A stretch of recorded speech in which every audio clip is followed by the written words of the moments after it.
Hey, hi, hello. I apologize for the somewhat longer than usual start time. Turned out some things broke when the shift from my status to affiliate happened, so I was like fixing that last minute. Like, I was decided to just like test to see if stream markers would work on a whim, and it turns out they didn't, so thankfully I was just able to relog into that and got that squared away. Man. But yeah, how about that Twitch affiliate status? Man, I think the raid last week really helped me out there. I was a bit nervous for a minute too, because I think I got like a big raid a couple months ago too, where I got kind of sort of close, but eventually kind of petered out. But thankfully I was able to kind of push, it was able to get me past that 3 viewers average threshold, and here I am. I got a bunch of new toys I want to play with, so I got like some things set up real quick to start. So yeah, if you want to do some channel point stuff, you can do that. I've added like a quick hydrate and stretch redeem, so I guess you can do that at your leisure. But otherwise, that might actually be like the highlight of this week. Yeah. This past weekend, it was Thanksgiving weekend. Would have talked about it on Sunday, but I was like, I didn't realize Cook Serve Delicious 3 would require such concentration that I really wasn't able to speak much except for saying ingredients and steps. Like, but now, yeah. It was this was a nice one. I ate food, I met people, I spoke with folks. It was a good time. And Black Friday, I actually didn't do all that much. I didn't even go out that day, mostly because I kind of just didn't have enough energy after the day before. But I did go out on Saturday. I did go shopping a little bit. And I still didn't get much then. It was like mostly presents for my family. Yeah. Then Sunday and Monday were pretty straightforward. Just, playing games, watching streams, doing stuff. And now we're here. I went back to work, and work's been, just getting back into the routine, at least for 3 weeks. And then we got to get off of it for 2 weeks because we got the holiday blitz of the good old 1-2, Christmas and New Year's. But we'll cross that bridge when we come to it. For now, we're in the middle of the Builders Cup Tour in Forza Motorsport. As contrary to what I said last time, we are not halfway through. We're actually just like 40% of the way through. But I think after tonight we'll be through the halfway mark. So without further ado, let's get in here. Ooh, a message. What do you got for us? A community notice. Oh, tips. All right, it's probably like standard stuff they give out at the start of a game. All right, let's get back in here to the career. As we left off, we were continuing through the Power Tour. And like I said, tonight's going to be a Fox and Pony show, because we're going to do a Fox Body Challenge and we're going to do a Pony Car Showdown. So let's get started. Event 1, Fox Body. Now for the spiel. Designers and engineers at Ford captured the imagination and passion of motoring enthusiasts around the world with the release of their game-changing Mustang in 1960. Wait, Mustang's a horse, though. The team's dedication to improving and evolving the platform led to the creation of the spirited Fox Body Mustangs of the Wait, I see a square in there. I think someone put in a character that maybe they weren't supposed to. Oops. Maybe they'll patch it out, hopefully. For racers building, then pushing these modern classics to their limits, race after race. I'm still curious, though. Why do they call it a Fox Body? Is it because, like, the 2 headlights in front kind of look like... Oh, wait. Yeah, you don't even see it here. Like, our 2 choices are SVT Cobra and the Ford Mustang. Oh, you know what? Actually reminds me of one of the challenges in Forza Horizon 5. I think it was like the treasure hunt challenge. That was... Or, well, it was like or maybe it was like the photo challenge. But one of them required you to be in a specific Mustang, and I was trying to look around, and I couldn't like figure it out. So eventually, I had to like just look it up, and apparently, what they call the Mustang isn't like what they call like the car. The needed car you had doesn't have like Mustang in its short name, so that's why I got thrown for a bit there. But thankfully, got that out of the way. Speaking of Forza Horizon 5, I think last week was actually the week where I actually missed out on an exclusive car. I feel like the other Forza-thon stuff, I've at least gone out of my way to get the exclusive, but now I missed one. I'm like, it's not so bad. Right, it's like that kind of thing where, that car's just going to end up in my garage anyway, along with all my other cars. You see an opportunity to pass, take it, or someone else will. You know what they say, when you got one shot or one opportunity to seize everything you ever wanted in one moment, you're going to take it, you're just going to let it slip.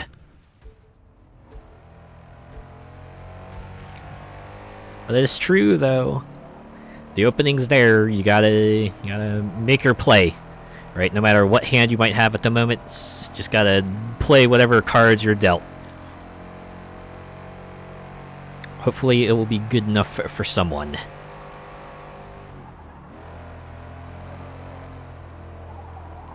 Like a lap here's like 50 seconds. Okay, so this will probably be a fairly short race, but I'm sure the back half of this event will make up for it. As is usually the case with these, I've noticed. Sure, the first few races might be mercifully short, but don't be surprised if the last few ones take upwards of 10 minutes to finish. And that's not even taking into account the practice laps.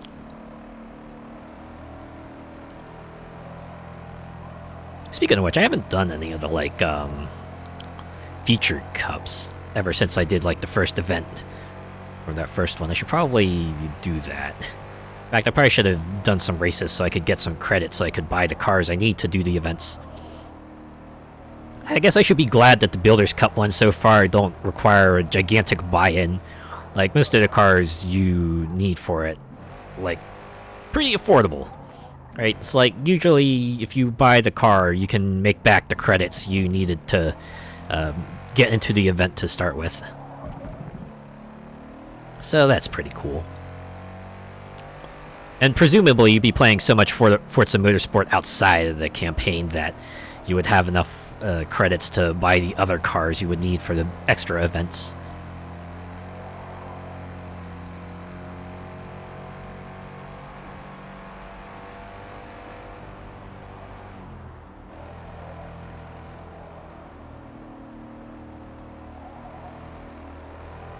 It's kind of interesting how they do multiplayer this time. Did I mention this already? Well, I'm going to mention it again anyways, but it does feel like they're trying to give it more of that racy feel, right? Instead of like the multiplayer lobbies thing, you have like a certain amount of time, or a certain specified time each event starts in like the practice lap period, so once you like get into a lobby, you can like do practice lap stuff, you can just like start driving around, maybe set a time if you want to determine your position, and once that time runs out, then it's time to race.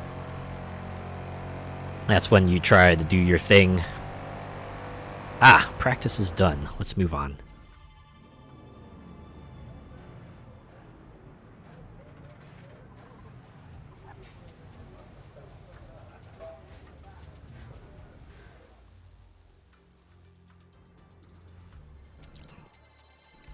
I wonder if they did that too to try to like limit the amount of credits that come in, the credits economy. As weird as that would seem. I don't know, people get really obsessed with economies no matter what they may be, right? If it's an MMO economy, it makes more sense. Because that's when things like inflation can actually take a hit. But if it's a single player economy, it's not so bad. Like, I remember when Animal Crossing New Horizons... It seems like to be the talk every time Animal Crossing comes out, where the save data for Animal Crossing seems like be weirdly restrictive. Right, even if you can transfer your other files, Animal Crossing town data is uncopyable, or at the very least you have to like jump through some hoops, like you have to download a separate town transfer tool or something like that. Does make you wonder who they're trying to protect here, right? It's not like it's as a Splatoon or something where if you dupe your items you can get yourself like an unfair advantage one way or another, but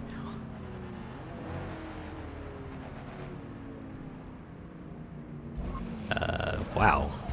I just realized we haven't made many places.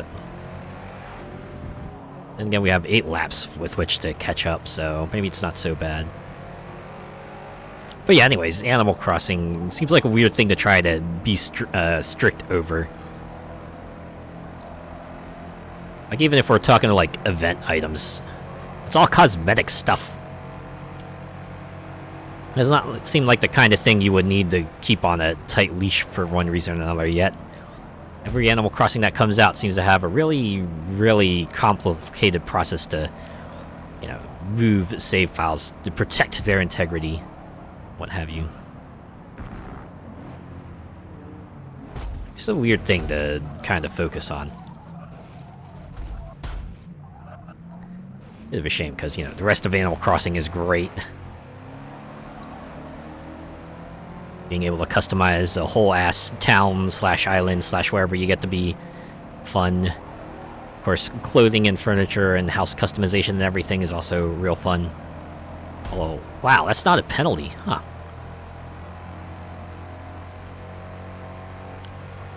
Okay, maybe getting to at least 3rd is not far-flung hope here.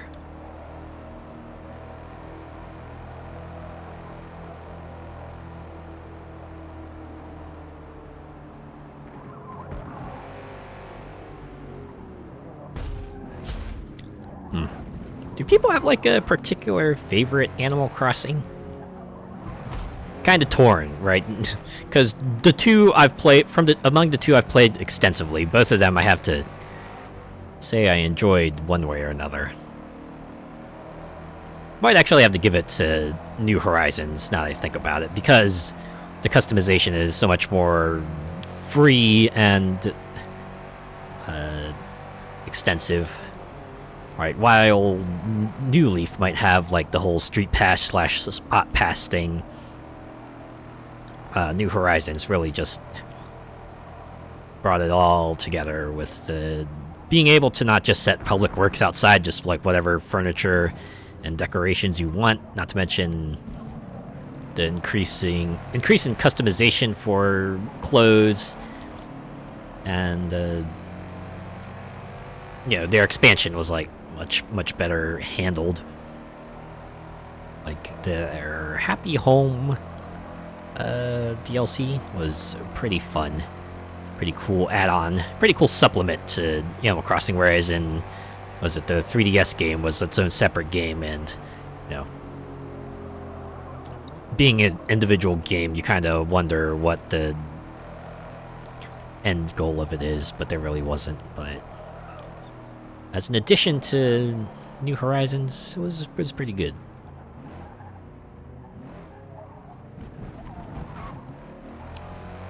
It's almost a bummer that some of the stuff that people were hoping would get implemented really didn't. Like, I remember, was it? Someone said that there was like data in there that showed that there would be another upgrade to the Nuke shop, Nookling shop, which didn't really come to pass. And there's probably other stuff too, but can't quite think of them off the top of my head. Oh yeah, I'm definitely rewinding this one. 0.8 seconds I can handle, but I'm not sure if I can do 1.8 seconds. Anyways, first so far ahead, I don't know if I'll be able to catch up to them in time. Who knows, I just might. I have 2 laps left. We'll see, we'll see. Oh, even if I don't, second is nothing to sneeze at.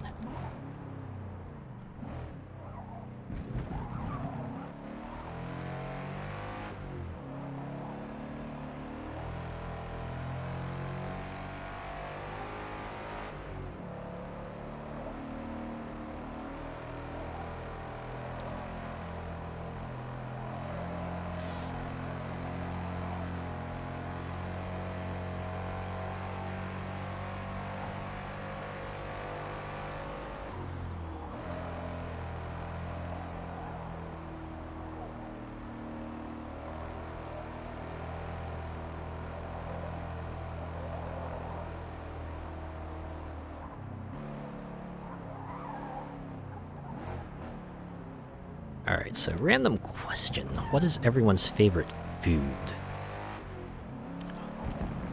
I'm only thinking of this because I saw a tweet on Twitter that was also asking that question.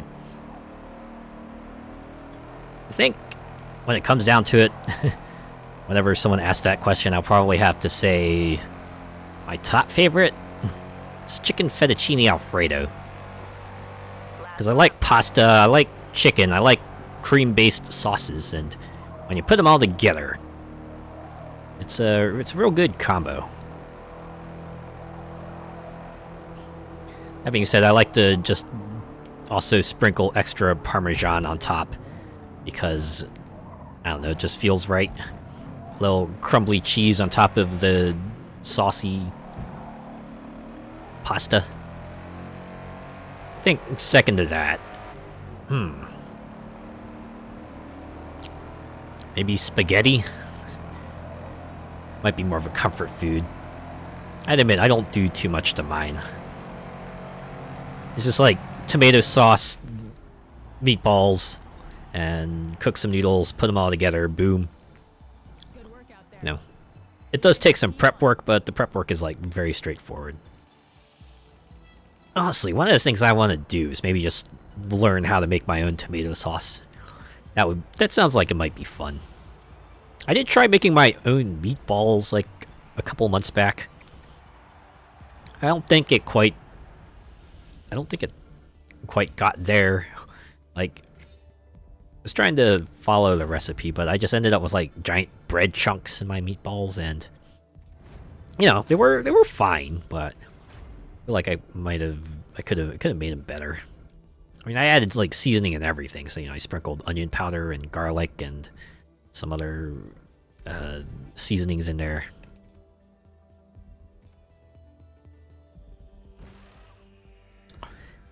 And that tends to be the thing with those kinds of projects, as it were. Rarely does your first attempt turn out that great. Might even be bad, but you know what? Everyone has to start somewhere, right? You gotta start somewhere. You know, the only way to get better is to, well, keep at it. Gotta keep doing it over and over. Eventually, you'll figure out what you're doing wrong, what you need to improve on, and you'll see that quality of stuff improve. Built in 1958 after a decade of local racing on closed public roads following World War II. It's like with streaming too. I do remember my first stream. I was very much trying to do a different layout, and maybe I wasn't as like communicative and stuff, but I like to think that I maybe got better at that as time went on.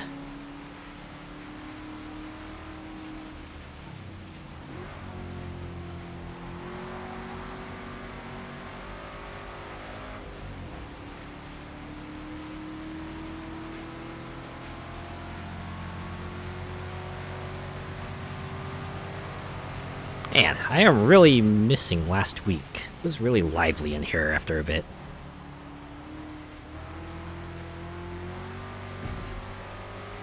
When you're doing things, you got like, you don't have anyone to kind of bounce things off of. There's not many directions in which you can take a conversation. Although I guess that would test a different ability to kind of just be able to continue things even when your audience is mostly listening at best.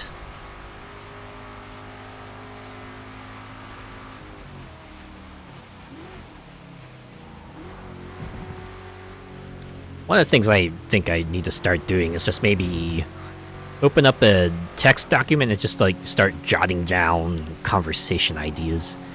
Things to kind of just randomly bring up during stream if I need to. Maybe just get better at identifying points at which I could perhaps ask the audience a question some way or another. Maybe find some way to mix it up too, so I'm not always going, hey, anyone do this, or anyone remember this, or anyone ever play this?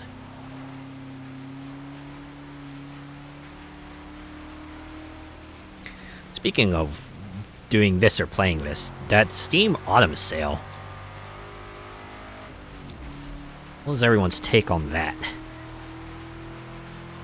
I think I'm in Discord channel. People are going, yeah, it's kind of like a Black Friday sale, and yeah, it tracks because they just made it a whole week long instead of, you know, just a couple of days. Other than that, it was like a pretty sale-ass sale, right? Hey! Hello, Molecular Shadow Fox. Good to see ya. How are you tonight?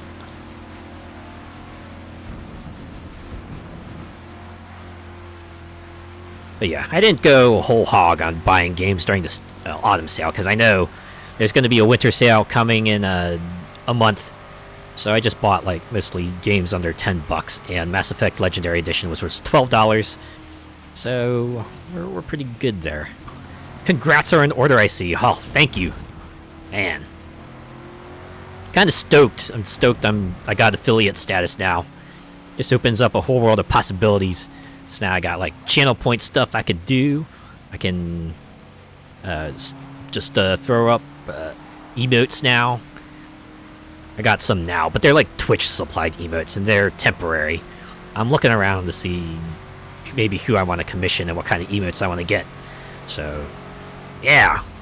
Now I got a lot of stuff I can put in the pipeline here. And as I said on Twitter, things are going to get a lot more fun from here on out. Can I just say a big pause up for the stream title? Haha, I knew you would like it.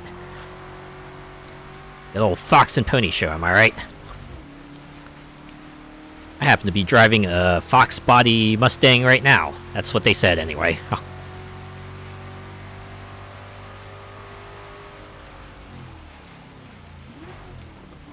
I hear Fox and I'm right there.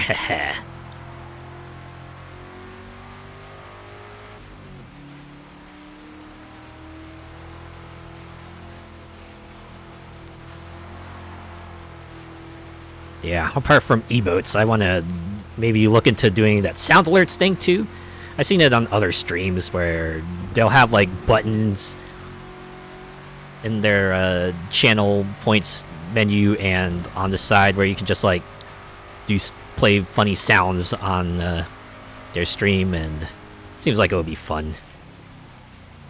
Just need to figure out how to integrate it into mine, and then pick out what kind of sounds I want to have everyone have access to. How's things? Things are going pretty swell. Yeah, I got Twitch affiliate status this morning, actually. I got notification of that, so that was like pretty rad. Made my day, and the rest of the week has been pretty good. Like I had a break, a bit of an extended break because I took like an extra day off for the start of the week, and then work has been pretty standard. So nothing big, but you know, nothing catastrophic either, so that's a plus. But yeah, it's been a good week. How has your week been so far? Oh, wait, nope, don't restart. Didn't realize you could restart. A good one for new followers is the classic Extra Life jingle for Sonic 3. Ooh. Yeah, I gotta look into some alert stuff too. I still got that standard dinosaur thing that Streamlabs comes with. I need to find some pictures and some sounds to kind of swap those out, make it less pre-packaged and everything. Yeah, I saw you had Saturday off to relax. Yeah. Because I had some post-holiday rest and post-holiday events I needed to do, so. Good, but really chilly here. Got the heat cranked up high. Oh, man. Same here. This is actually, like, today's the first time I actually turned on my heater, because it got cold enough where I was like, yeah, I can't just walk around my house anymore. I gotta put some heat on, or else I'll just be shivering as in my own place, and that's not cool.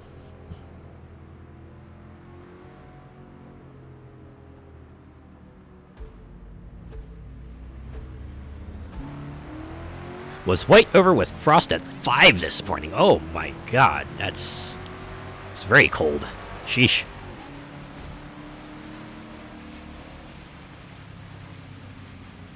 I don't think we're quite there yet, but definitely feel the chill. Certainly chilly enough where if I need to go out, I'll probably have to put on some tights or something.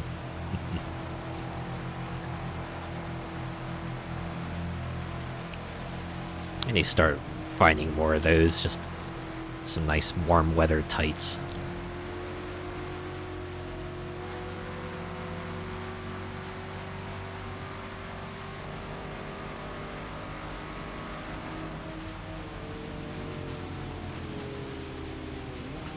Time for me to break out the thermal tights, yeah. There we go.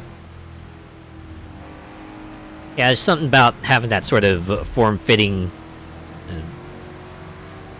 heat-retaining fabric on you that really keeps you warm.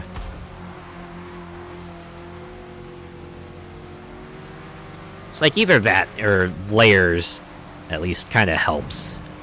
Not as perfect as tights though, but you know, it's something. Nice snug fit under my pants, I know, right? You do it right, no one will even see it.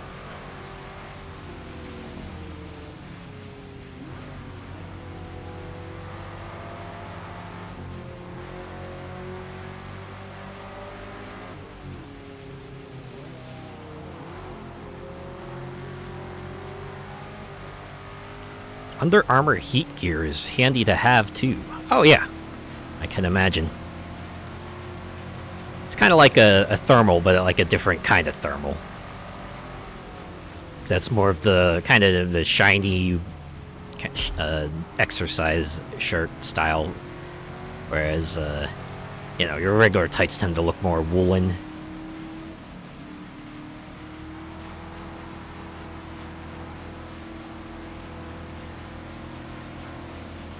Personally, I would never wear that sort of clothing on its own, but as underclothing, yeah, sure, I could probably do that.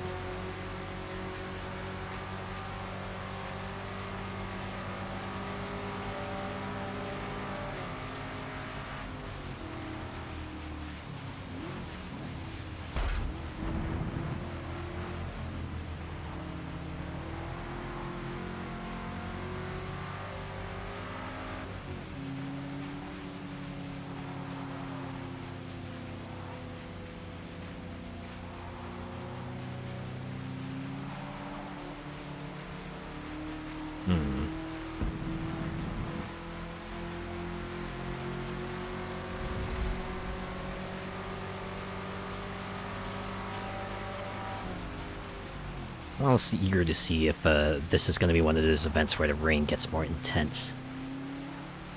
We are 2 laps in, so there's a good amount of time for them to crank up the rain settings.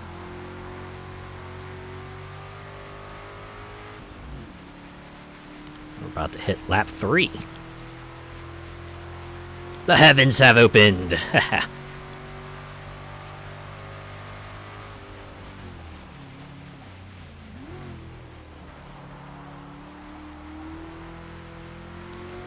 Certainly this rain here is already enough that would have me scrambling for my umbrella, but oh boy.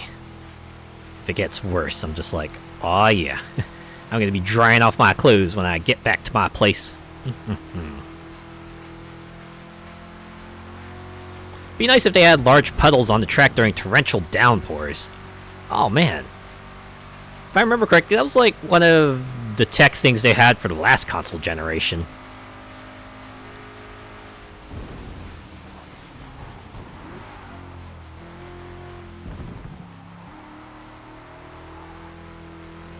Like, I remember people making a big deal of that, where, oh yeah, puddles will appear after rain. In fact, that was like the benchmark for tech the previous console generation, just like the wet pavement, as one group that I used to follow put it.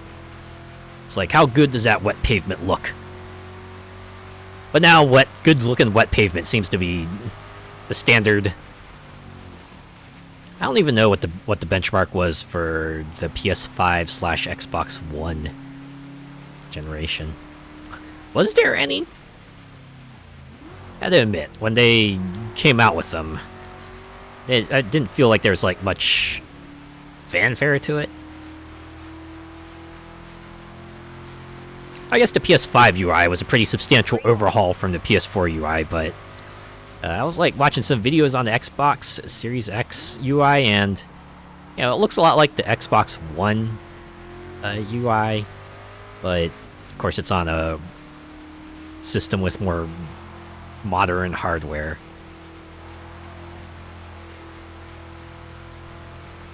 That's about the extent of it. Both the PS5 and the Xbox look so ugly. Xbox looks like a shoebox. Yeah, it's like weirdly prism and straight edged. There's like, yeah, I remember the jokes about it being a fridge. Oh, no, excuse me. But yeah, it was like, and then they went and made an actual fridge out of it. That was pretty funny. Ah, bless you, thank you. And then the PS5 kind of went in the opposite direction, where it seemed like someone's art passion project, but became very awkward to try to fit into a shelf. I remember the stand like being the thing that you would need. Like even if you had it lying sideways, you still needed a stand to, you know, make sure it didn't, I guess, incur structural damage over the years or something. But yeah, I remember the OG Xbox had that big X on it with the green circle. Oh yeah, yeah. Yeah, it was kind of like its whole thing, right? The X looked like this really hardcore looking X, and yeah, it was like the big gem-like thing. And the controllers had like the X thing as well, which kind of carried over to every other controller they had. Oh boy, I remember their prototype console. AK an 80s VCR and wait. Yeah, that was the other gag. Their controllers were like exceedingly huge. It was weird. I had like no problem with them, but looking back, I could probably see why other people would. You know, compared to like even a Dreamcast controller, those things, you have small hands. Those would be pretty awkward to hold. And they are heavy as well, so they're not as ergonomic as one would hope they would be. But yeah, I was gonna say, I remember the original Xbox prototype. I saw it in like a magazine or something.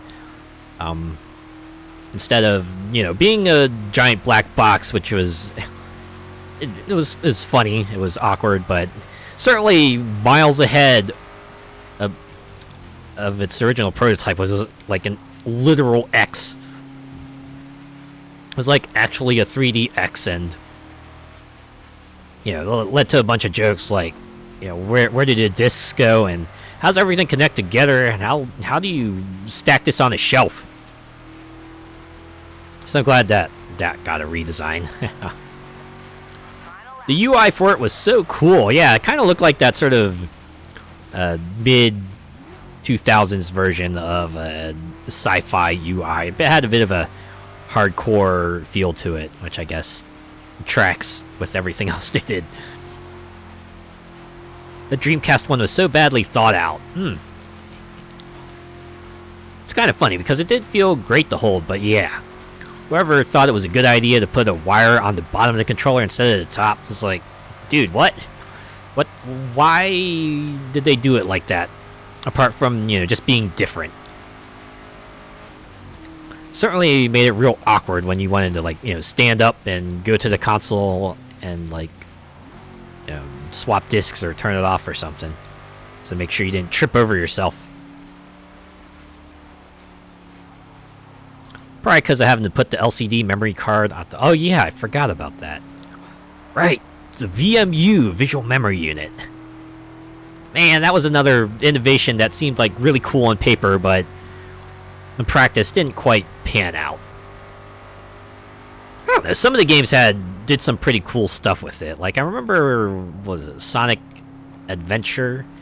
Had like you could like stick a Chow in the VMU and just like treat it like a virtual pet. Pretty much a virtual pet at that point. And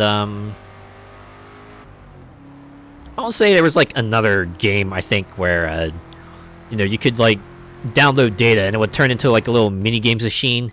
You could play like mini games on it, and that would earn you coins that you could like transfer back into the main game, and you could get like special things out of it. That was pretty cool.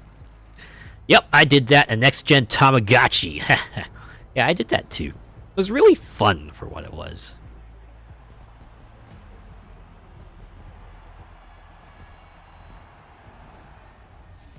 But yeah, unfortunately, most games didn't take much advantage of it.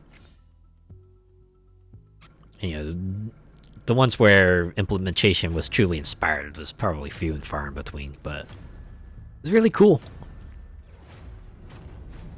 Actually reminds me of a big step up from the Saturn. I know, right?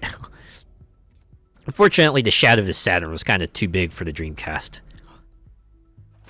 Bit of a shame, because you know, there was a lot of good stuff about it, a lot of stuff that I liked, but sadly, it was Sega's console swan song. I guess on the bright side, we get games like Sonic on every platform, and of course Yakuza and you know, other games as well. It's a great console, indeed it was.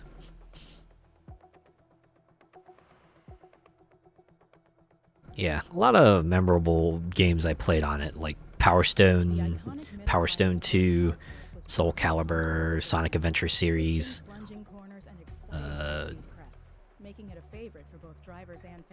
Dead or Alive 2, can't forget Dead or Alive 2. Crazy Taxi, of course, Jet Set Radio. I guess Seaman even, to an extent. It was funny, at least.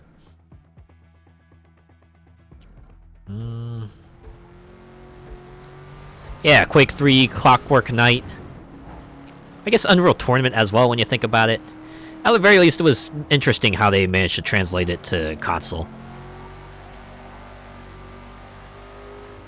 You know, especially since this was like before dual joysticks were standard on controllers. They really had to switch things up to make it work. Like, I remember correctly, the face buttons were like move strafe, while the left analog stick was actually aim. Which is, you know, opposite of how things go now.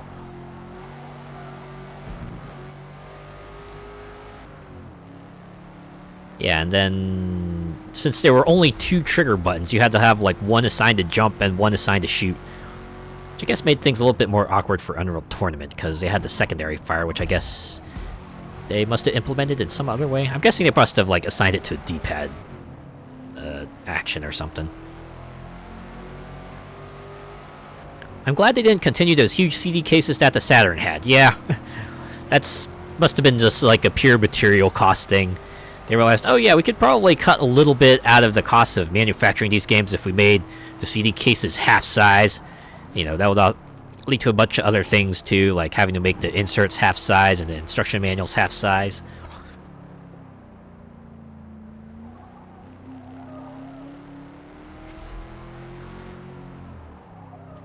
Took some getting used to using the triggers for throttle and brake, whereas now it's second nature for everyone. I do remember that. I had to admit, I'm really used to accelerate and brake being on the triggers now. When I go and play a game that does not have that, it kind of throws me for a bit. Like, I remember it was Burnout on the PS2.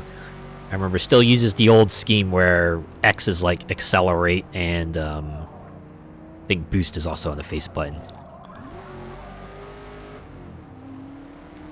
Or something, but you know, it's not like left trigger, right trigger for brake and boost, or brake and accelerate.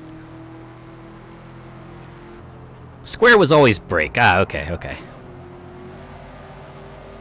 Maybe boost was on a trigger.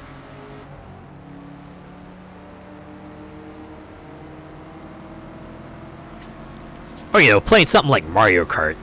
Granted, that's been pretty standard, but yeah, there where you have to hold A, was it B? Well, anyways, you had to hold one of the face buttons to accelerate. And your triggers actually handle drifting and item usage. Which I guess drifting being on a trigger isn't too bad, since, you know, some other games where, you know, you tap the drift, it's all on a trigger as well, so that works out.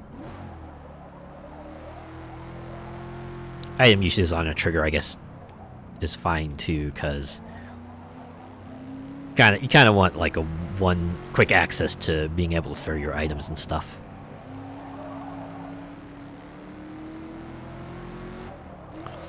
I do prefer the PS2 DualShock for fighting games too, though with the extra L2 and R2 etc. for combos.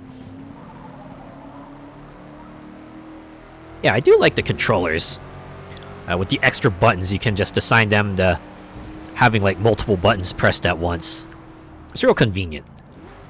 So you don't have to try to get into a claw grip to try to press multiple buttons on the controller. You can just have a macro instead.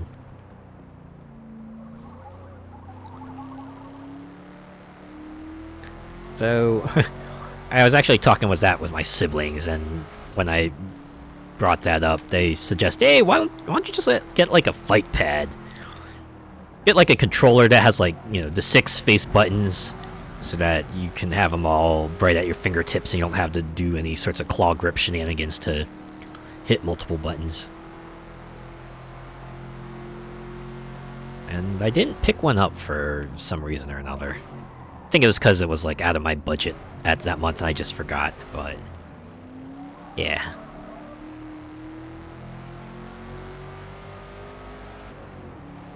I love that in Soul Calibur for throws. Oh yeah. Oh boy, did I ever use that throw button, or that macro for throws a lot. A lot of CPU opponents in Soul Calibur were susceptible to throws. It was like my favorite way of just cheesing a person. If they started getting good at like breaking my throws, that's when I would fall apart.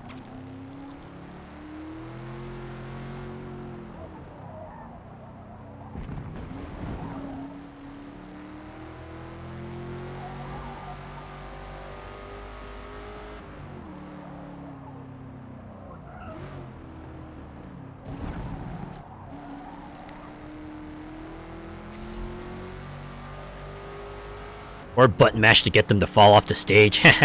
Yeah, just keep up the assault. Give them no quarter.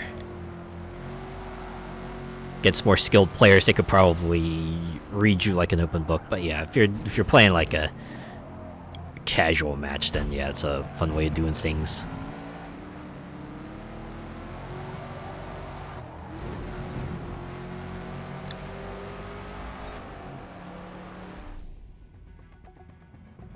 I think the other macro was revolving around the charged attacks, right?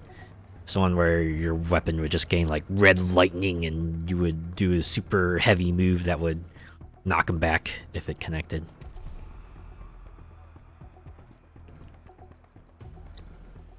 It was a fun thing to do as well. I guess in Soul Cal 6 they had that clash thing.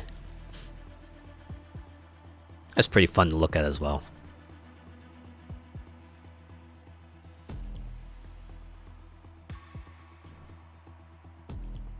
Always hated those ones that had you do 360 or 720 on the D-pad. Oh, full circle motions. Oh, man.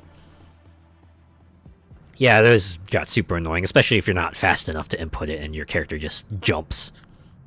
I feel like modern fighting games do try to give you some leeway. If they detect it, you're doing full circle, they'll try to, you know, prevent you from just inadvertently jumping or something like that, but yeah, that's why I usually don't play characters that have full circle inputs required for their moves. Because the likelihood of me being able to do one in the middle of a match is almost nil. Are you crazy enough trying to do it in practice?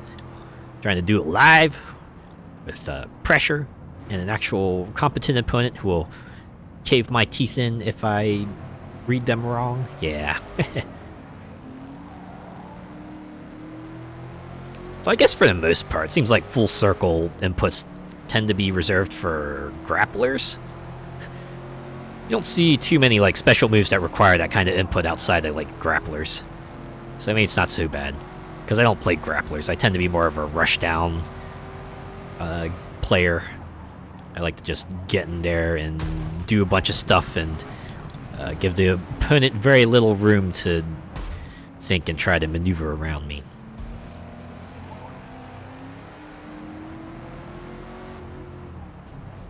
I doubt if you don't know moves, the old Hadouken quarter circle forward and hard punch. Ah yeah, good old quarter circle. It's a staple. And one that I'm actually able to pull off a little bit more consistently. It's the Shoryuken motion that I also slip on. It's like having to, you know, do quarter circle forward and then do a little eighth circle back.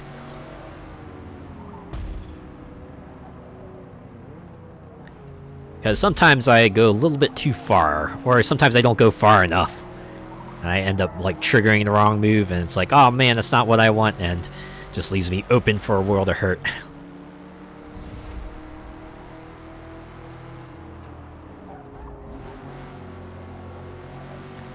That's usually the point where I'll just like jiggle the joystick back and forth and just hammer one of the attack buttons and hope that some sort of special comes out.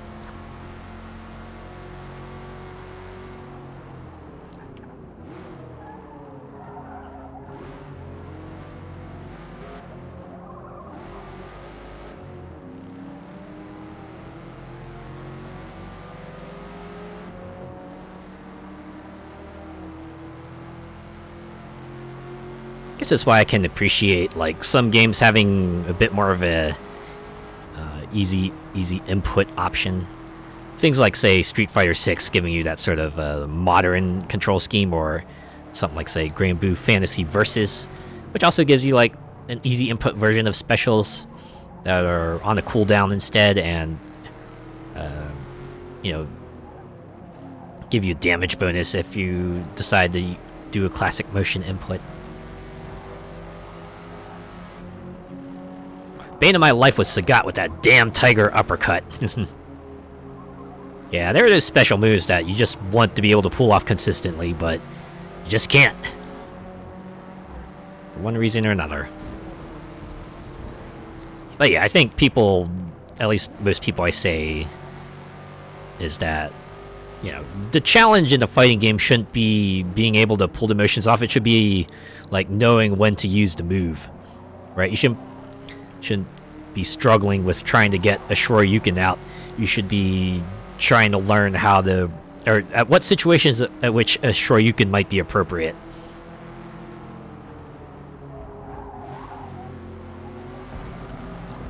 So when you remove that sort of motion input barrier, you get to let people take the next step a bit more quickly. Where now it's about, alright, when should you use the special moves, and how should you incorporate them into your fighting style? I could never do Geese's Deadly Rave super combo. That input is so complicated. I remember that. It was like classically called the pretzel. Because what was it? It was like a quarter circle forward, half circle back. I don't know. It was like some combination of a quarter circle and a half circle. And yeah, having to do that under time and making sure you do it accurately in a short window. Yeah, just...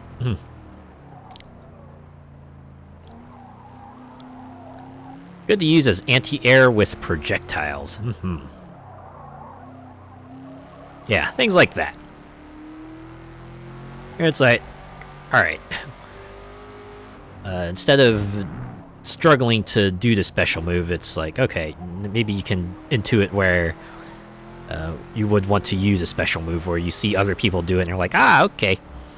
Then you can just incorporate that real easy like into your playstyle.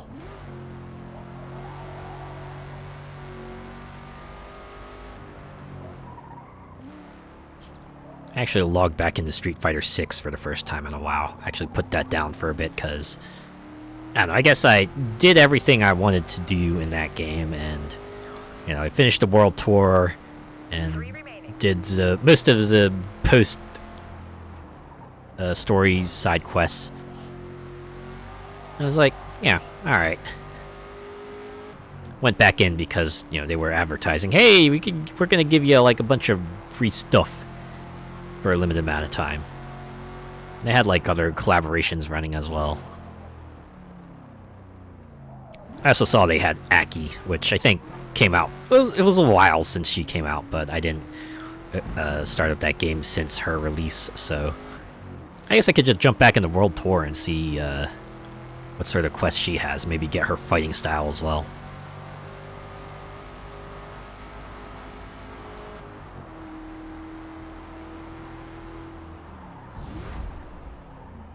I did hear that, like, unlike Rashid, Aki, despite her kind of cool design gameplay-wise, maybe didn't make as much of a splash as people hoped. People were hoping it would be like Fang, but actually good, but fortunately, she didn't quite get to that point. But hey, sure, give them time. They'll find some way to buff her, keep her distinct while making her more viable. At least it's better than Tekken Cross Street Fighter. That's admittedly not too high of a bar to clear there. And in terms of Street Fighter 6, I think it like just sails over everything. Like even 5, which at least ended on a good spot. Yeah, just Street Fighter 6 has really strong start. You know, they're keeping it up at a good pace.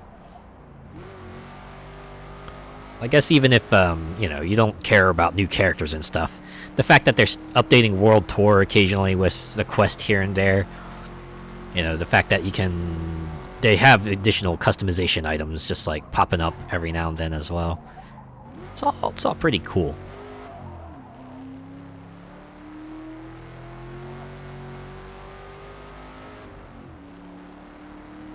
Do hope they continue with it, because as much as I like the open world nature of Street Fighter 6, the story kind of felt like a prologue to something big. And honestly, you didn't even have like much agency in it. I think the best part about it was just being able to run around the various environments and meet all the Street Fighter characters and have everyone kind of treat you like the coolest kid on the block, because you kind of were. It's actually pretty funny. I remember when Luke was first released in Street Fighter V, and as one of the devs said, yeah, he's going to have a very important role in Street Fighter 6. And then Street Fighter 6 World Tour comes out, and well, you do start with him. He does like train you up, and his fighting style is like the first one you get. He does guide you around for the start there, but after that, he kind of goes back to the sidelines and just hangs around while you go meet everyone else. One more. Finish strong. I don't know. People are expecting like some sort of future story to be implemented. Maybe one that shows what the new enemy will be up to.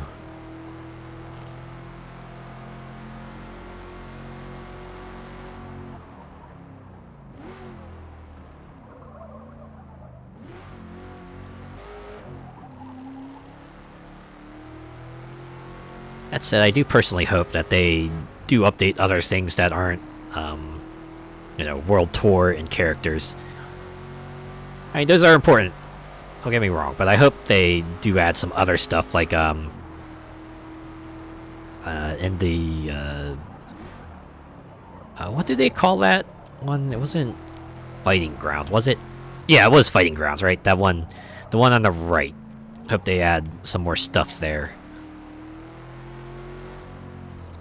Like, maybe have like a survival mode and a time attack mode, and maybe add some more of the extreme battles.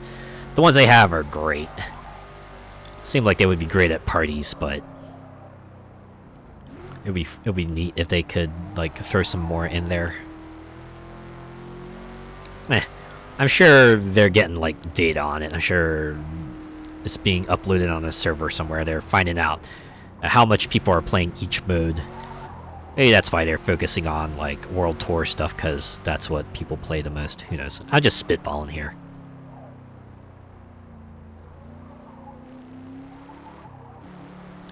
I'm interested to see what they're gonna do story-wise with Tekken 8. Yeah, it's like the post.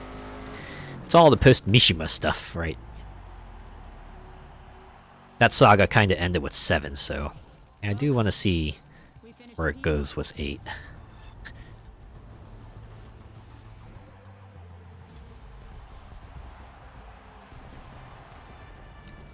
I am very impressed with what they have out so far. It does look very nice.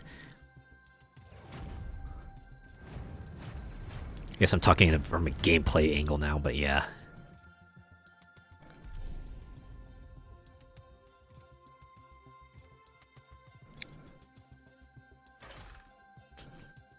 One of the things I always liked about Tekken was how everyone spoke their native language, and yet they were all able to understand each other. Honestly, so prominent that people call it a Tekken effect sometimes. It's come a long way from the demo I played way back when on PS1. You can say that for a bunch of those fighting games, right?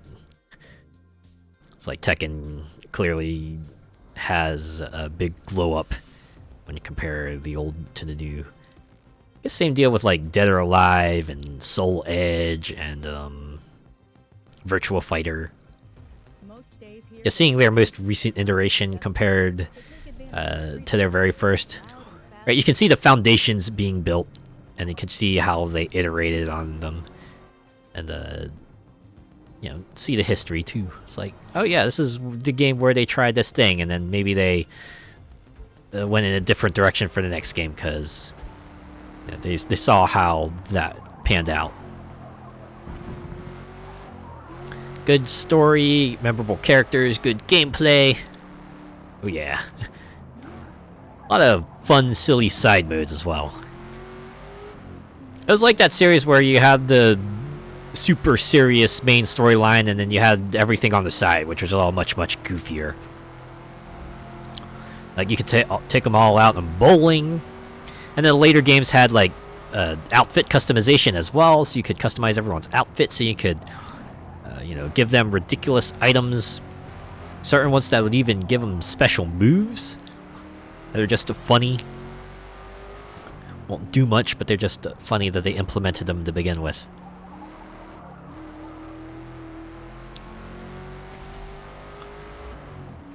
Yeah, I'd say that's like one of those series that has like a good variety of side modes along with their super solid fighting gameplay as well. Having to do Tekken Force 3 times to unlock Dr. Boskanovic. Yeah. Back when games had unlockables and had you doing esoteric things to get those unlockables. Like, I can get why they don't do it now, since there's such a big competitive scene around it. You kind of want the whole thing playable from day one. Like, I remember that being kind of a big deal with Super Smash Bros. Brawl. It's like you couldn't just open up the package and have it be tournament ready. You had to go through a little bit and get all the characters and stages and stuff. You know, fun carrots on a stick if you're not a competitive person, but otherwise it's a bit of an annoyance. It's a shame Roger and Roger Jr. aren't coming back to Tekken. Oh no! That is a bit of a shame. This is like a story thing, or is it like a practicality kind of thing? Or is this like some other sort of thing surrounding them that they can't bring kangaroos in for playable characters anymore? Because I'm assuming, like, Kuma is fine. I'm guessing Alex the raptor is also fine. PETA and animal rights folk were complaining. Oh, what?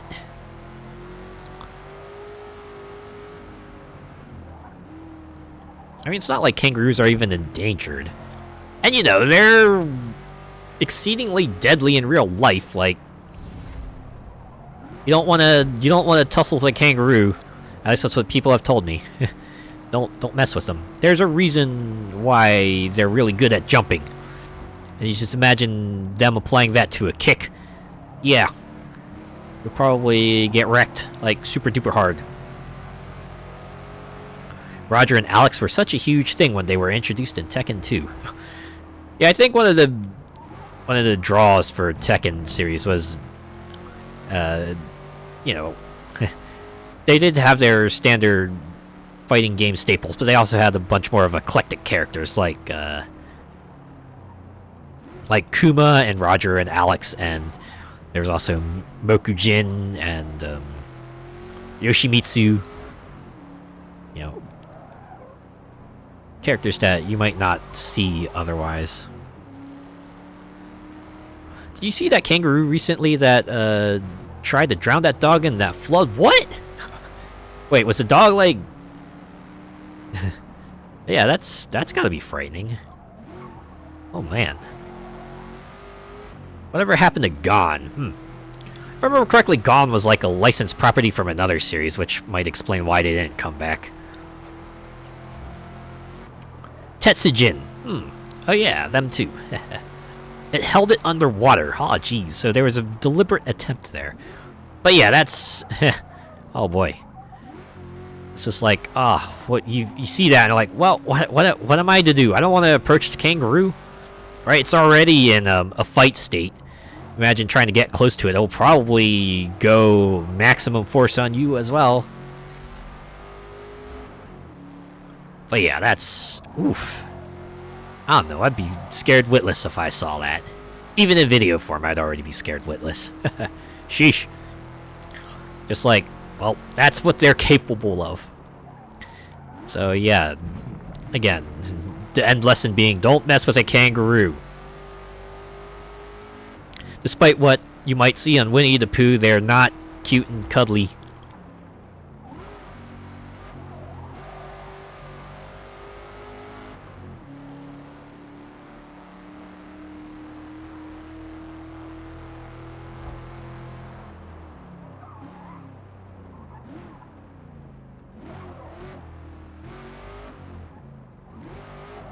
Kick like mules, I can imagine. Yeah, you imagine, you know, they're already being depicted as very powerful jumpers, right? That means their legs got to be super strong. So if they wanna kick a person, it's gonna hurt. It'll like super hurt.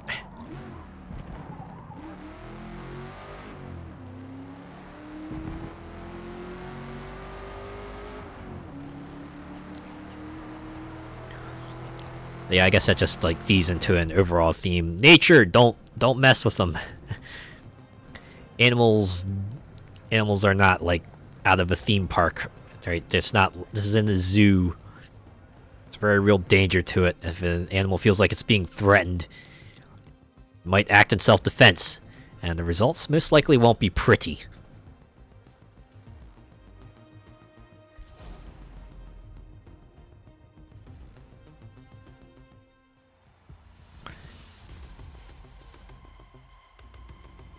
And it's not just kangaroos, but like a bunch of other animals too. Like bears and hippos and elephants and, you know, just about everything. Like how Steve Irwin would dive in a river to get a look at a croc. Yeah, but I feel like there's a bit of a difference there. I feel like people like Steve Irwin would at least know how animals behave and, you know, at least know how to best approach them, and if they do start feeling threatened, you know, looking for signs of them being threatened and then knowing how to respond to that situation. I feel like folks like him would know how to handle that, so they would be more properly equipped to approach those animals. Hippos are beast mode. It's one of the things I've definitely learned when I was an adult. Yeah, despite how media usually depicts them as being these absolutely derpy folks, nah, hippos are like right jerks. They will mess you up if they feel like it. Yeah, don't mess with a hippo, cause they will savage you. They will take you out, just like super hard.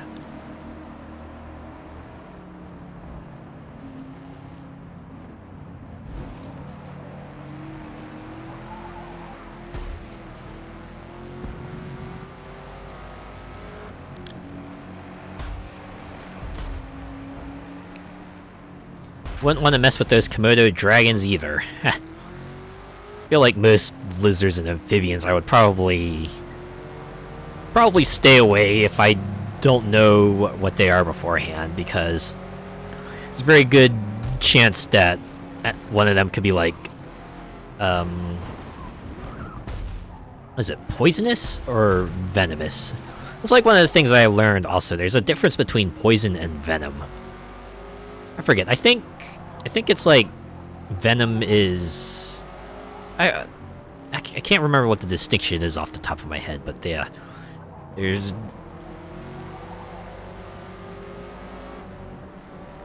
Yeah, venom. But yeah, it's like the kind of stuff where, you know, even if you get off light, you're probably going to be hurting for quite a while, and you know, worst case scenario, you freaking die. It's like, yeah, don't. Which I guess loops back to that original message. Hey, don't mess with nature if you don't know what it's all about. Yeah, there's stuff out there that could do you in. At the very least, be with someone.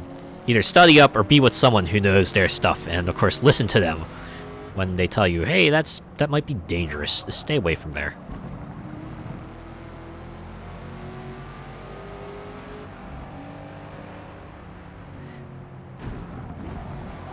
That's why you'll have those warning signs out there too, where it's like, no, do not do this thing, you will die. They had to put it just like front and center. No.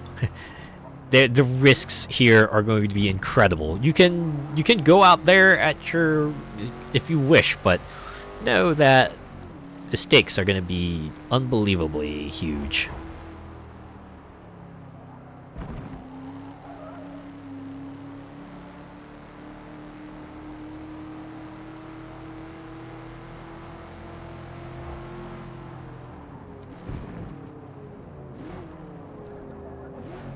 Yeah, we're kinda lucky here with regard to dangerous animals. Yeah, I can't imagine just, like, living in a neighborhood where potentially dangerous animals could just be roaming around. Like, say, crocodiles or wolves or coyotes or the like. Like, I just cannot imagine, you know, just, like, being out there in the middle of the night, just suddenly seeing, oh my god, it's a coyote. Aw, jeez, I'm in. Aw, jeez. Of course, that would be like one of those times where I'd probably just read up, okay, this is what you do if you encounter a coyote, for example.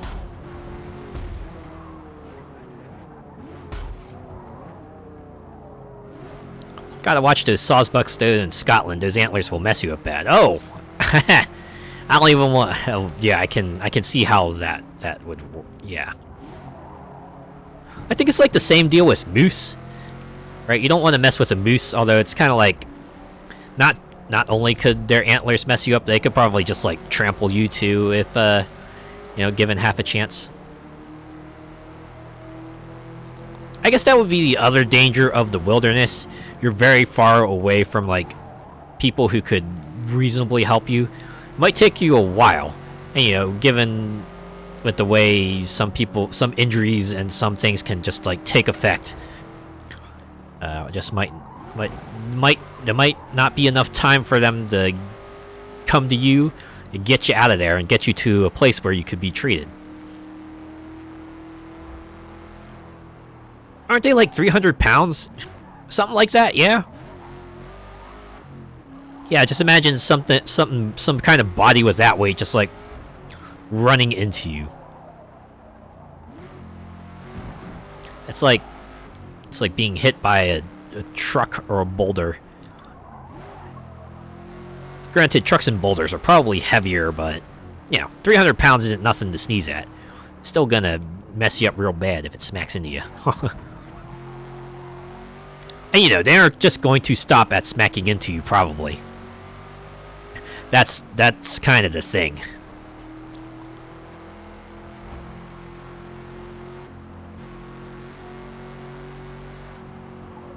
Yeah, like when you see elephants get a strap on and come at you, like, uh-oh.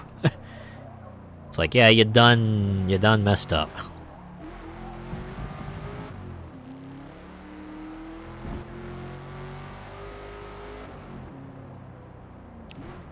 Yeah, that goes, like, triply so if you see a young animal out there.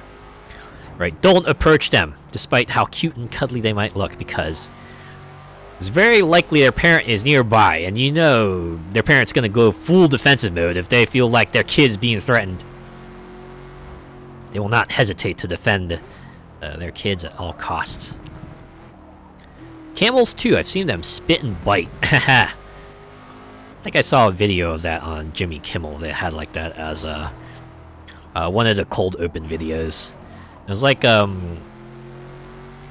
person was like had a whole bucket of like camel feed, and you know they opened the bucket, let the camel at it. I think their kid wanted to like feed the camels too, so they kind of climbed to the front seat, got to feed the camels. You know, the camel got their thing, and then they left for a bit, but then they suddenly came back to the window and just like spit all the stuff into the kid and the person's face, and the kid started crying like, ah. I guess it's fortunate that, you know, them getting spit on was like the worst that happened. At the very least, you can just wash that off.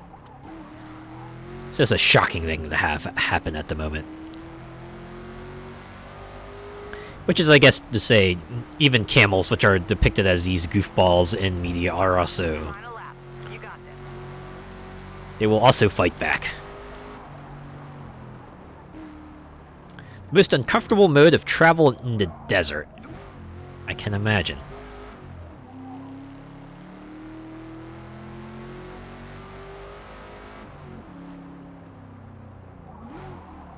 I'm guessing it's something like a reverse saddle? Instead of like sitting in a saddle, you're like... Wait, where would you sit on a camel? Would you sit on the hump, or are you like sitting between humps? In any case, there's a reason why seats tend to be like concave and not convex. Between. Okay. But still. It's probably like riding a horse. You don't want to do it for like long periods of time. Okay, yeah, that makes sense, but yeah.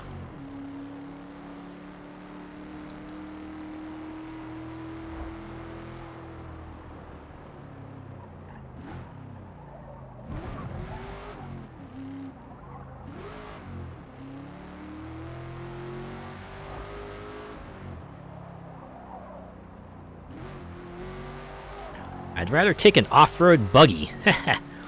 Could probably do some fun stunts with it, too.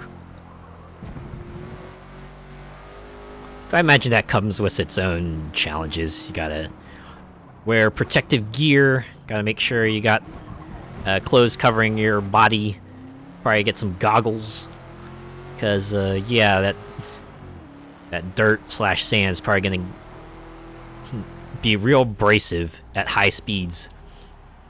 Oh, you'll probably want a mouth guard as well. Don't want any of that stuff flying in your mouth. That's going to be awkward.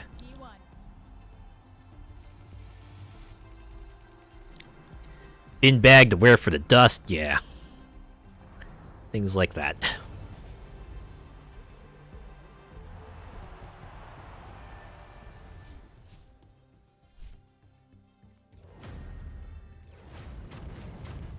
More parts for the parts thrown. This is actually event 5 of 5. Kinda just moving through this one. Watch this final race be like 7 laps, and each lap takes like 3 minutes to complete. Oh, race length 5 laps, 2.25 miles. Yeah, come out of the desert looking like you've been antiqued. You've been thoroughly weathered. That would probably be a fun way to kind of give furniture a wear and tear look. Just run it through the desert. Yeah, probably too complicated. Why do that when you could just like put it in one spot and just sandblast it right there and then?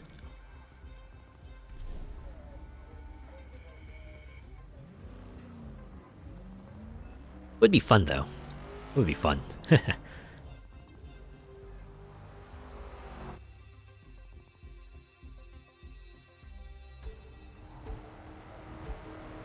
Zoom! Wow, 2 minutes. So yeah, this race is going to be 10 minutes, but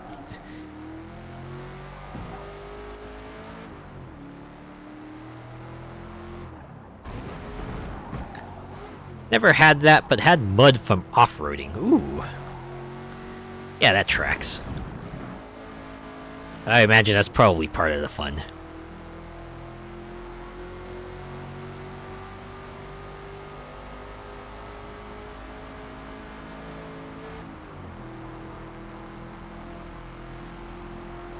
Yeah, sometimes part of the fun is just like seeing how big of a splash you'll make.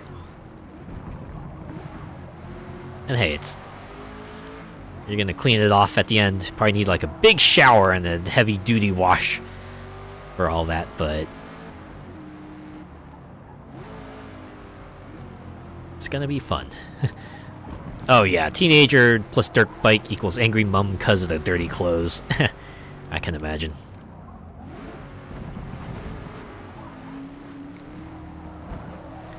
Although less so for me, because I started doing my laundry when I was younger.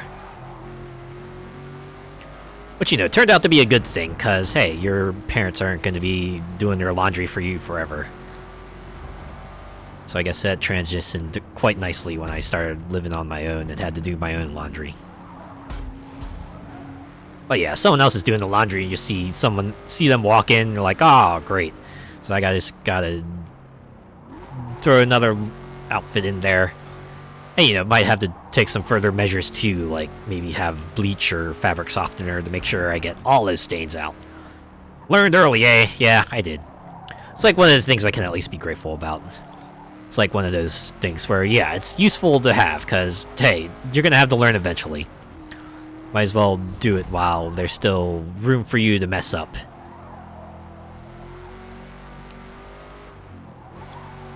What have I told you about walking mud in here? I mean, that I can understand as well, because then you have to clean the ground and make sure that the mud doesn't track. Yeah, a lot of things they have to go through, right? A lot of extra work. So, but hey, at least they cared, right? They cared enough to make sure you got clean.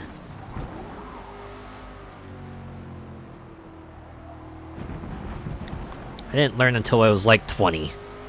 But hey, what matters is that you learned, right?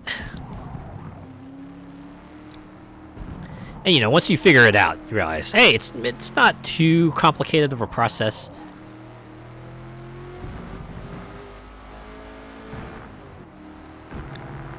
You know, as long as you make sure you pay attention to what the clothes need and make sure you separate them correctly, it all works out pretty well in the end.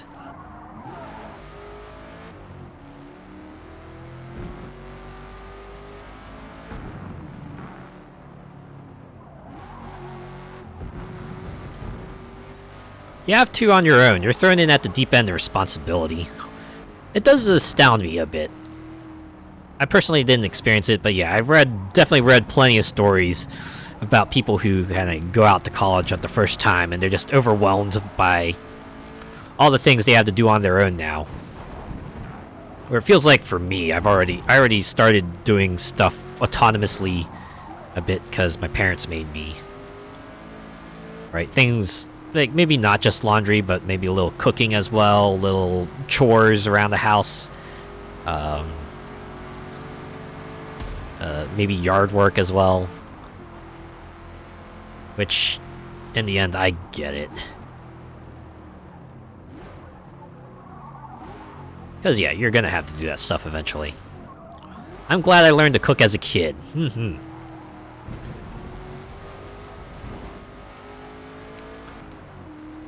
It's just cheaper just gathering base ingredients and then putting them together. And tends to be more nutritious, too.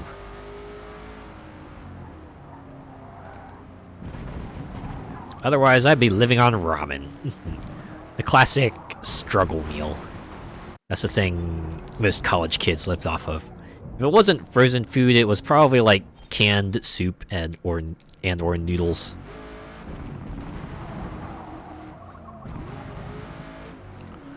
I think I had like a combination of all three. That and the microwave stuff. Like I remember my parents being big on that. It's like, hey, yeah, you should probably get a couple of these microwave meals. They're pretty decent. And you know what? They were decent. Something quick to bung in the microwave, I know, right? When you just need food and you need it in like 5 minutes, get a microwave meal. It was either that or like canned soup. I feel like the canned soups I got were pretty generous about, hey, yeah, just dump the contents into a bowl, microwave for 3 minutes, boom, hot soup.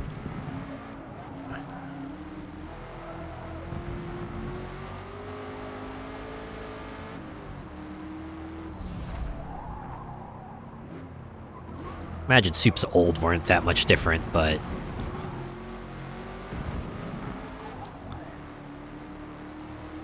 Or who knows, maybe they were.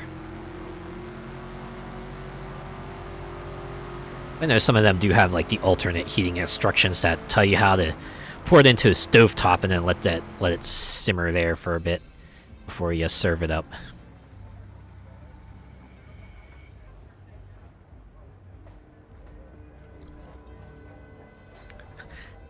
That's how I do it.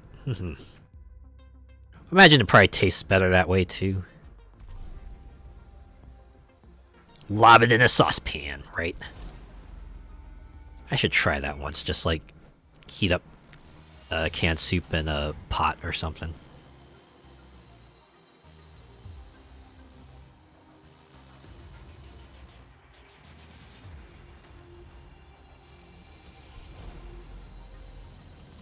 I guess it's just like most of the time if I have canned soup, I just want something quick and easy and, well, again, quick and easy. What's quick and easier than just like sticking it in the microwave and letting it heat up there for a bit?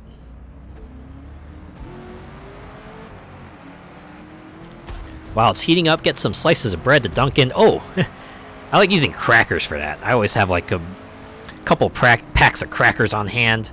That way I can just like dip them into the soup and have them that way. Unless I'm having grilled cheese. Right, if I'm heating up tomato soup, I always have a grilled cheese sandwich to go with it.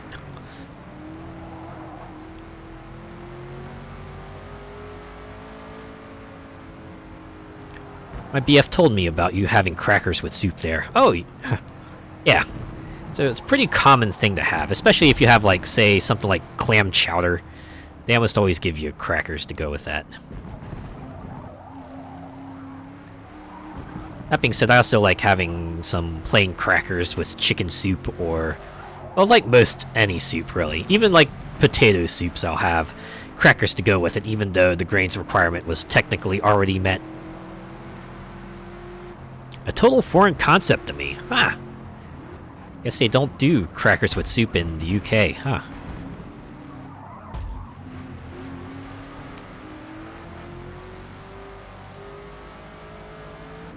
I've definitely done bread with soup as well, though it's like... it's not like the American soups that I have bread with. Usually it's like the more Asian-style soups that will usually have, like... it's not slices of bread either, it's more like cut-out loaves. That's how my parents used to serve them anyway. If we ever had like a Asian soup, it was usually with a chunk of a loaf of bread. Toasted, of course. Usually it's baguette or other bread. Ah, okay, so it's the same way there too. Maybe that's why. Maybe crackers is just like a very American thing. I guess it's like, not only is it just like easy to kind of pick up and dip, but a thing people also like to do is just like break up the crackers and just sprinkle all that onto the soup. I guess they want a little crunch to go with whatever they're having.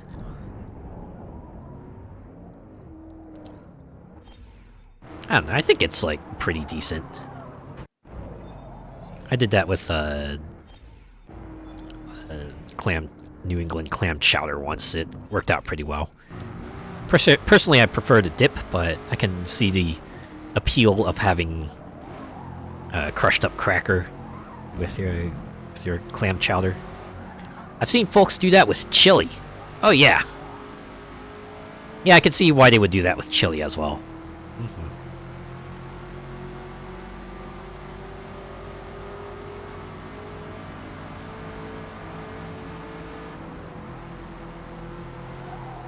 Man, chili is like one of those things I should probably try cooking one of these days.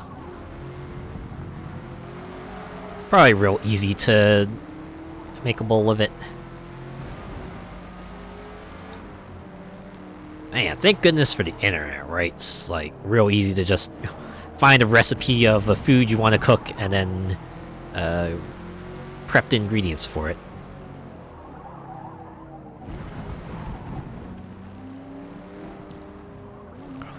More often than not, if you get a cracker here, it's with cheese and grapes for a cheese board. Ah!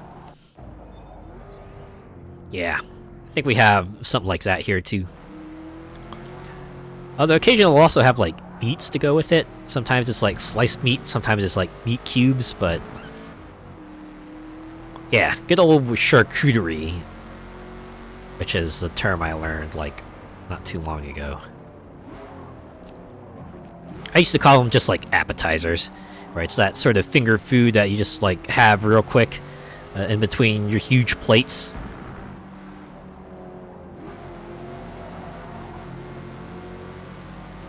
Heh, just no stinky cheese or blue cheese. Ew. Yeah, the only time I would have blue cheese is if it's like with like spicy wings or something like that. Otherwise, I'm not gonna go out of my way to get blue cheese.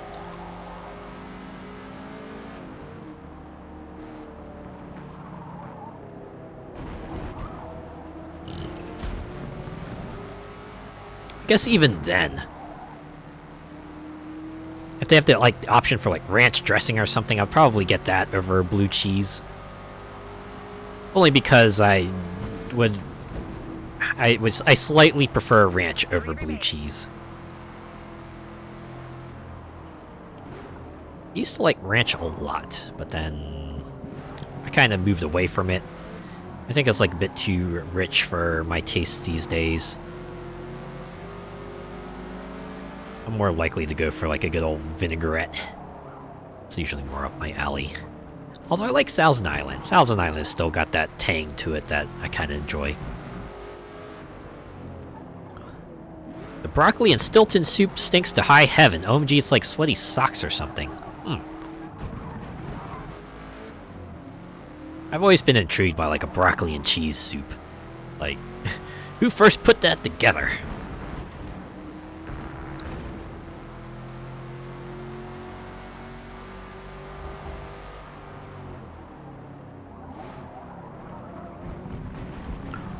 Or I guess rather, why does it seem to be like cheese and broccoli seem to get paired together a lot? Right, not just soup, but also tends to be like a general thing.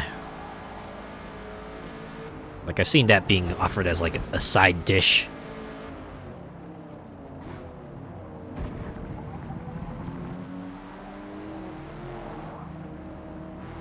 I quite like to make cheese sauce to go with my roast. Ooh. Yeah, that'd be a good place to have cheese sauce.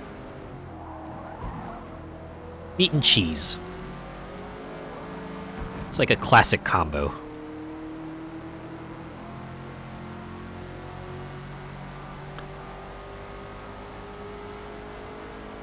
Handy for a lot of situations, right? Goes well together in a sandwich. Again, charcuterie. And I'm sure there's other situations too. Pour it over your broccoli or cauliflower, super yummy, and goes really well with roast potatoes. Yeah, now it sounds like a good dinner right there. Hits all the food groups, right? You got the dairy, you got the grain, you got the meat, you got the vegetables. And for dessert, you could probably have some fruit.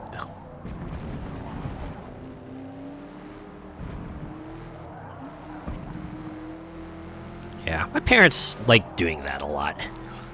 Like, very often, we would have ourselves like that sort of steak and potatoes dinner. Most of the time, if we had our potatoes, it would be like a baked potato. The vegetables would often be mixed vegetables, but sometimes they change it up.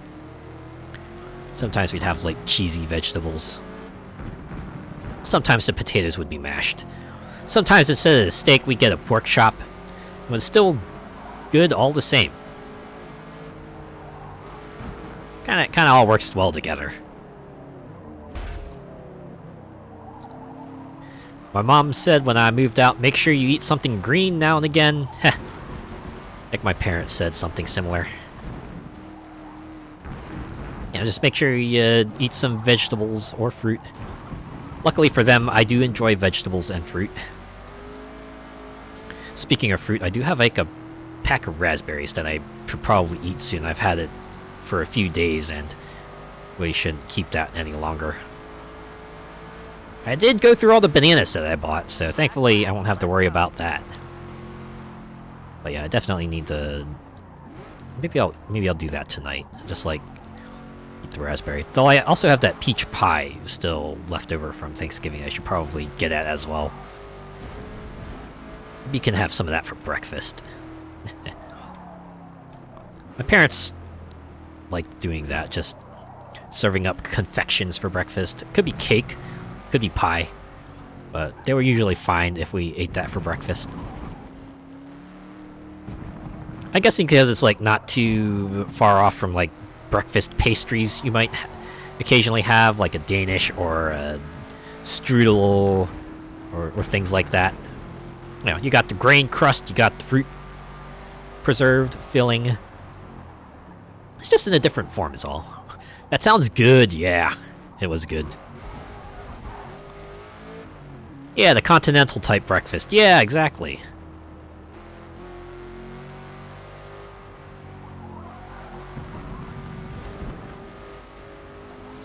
Always a good day when your workplace offers that up. It's like, yeah, we got a continental breakfast in the break room. Go ahead and help yourself to a couple of treats there. You know, if there's some at the end of the day, feel free to take some of them home, because, hey, we're not going to do anything with them. We'll probably throw them out. Right, either continental breakfast day or, like, some sort of catered lunch. Oh, yeah, we got leftovers. We'll just put them in the break room here, and if there's any at the end of the day, yeah, go ahead and take it home. Goes especially well if they have, like, boxed lunches. That was when it got real good. Most coffee shops do that stuff now, as well as porridge. Yeah, I've seen that, especially with Starbucks. I keep seeing ads for, hey, we got this new product you can buy that's, like, not coffee. It's like, yeah, they have their assortment of, you know, breakfast items and brownies and cookies, but they also have, like, cake pops and even sandwiches to an extent. It's kind of nuts. For a chain that started on coffee, they really branched out. Then again, it all tends to be stuff that you probably want to have with coffee, so I guess, you know, they're at least moving in a reasonable direction.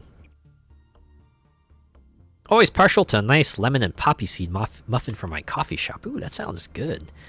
Anyways, we're going off to the next series here. The Pony Car Showdown, Part 2. The second half.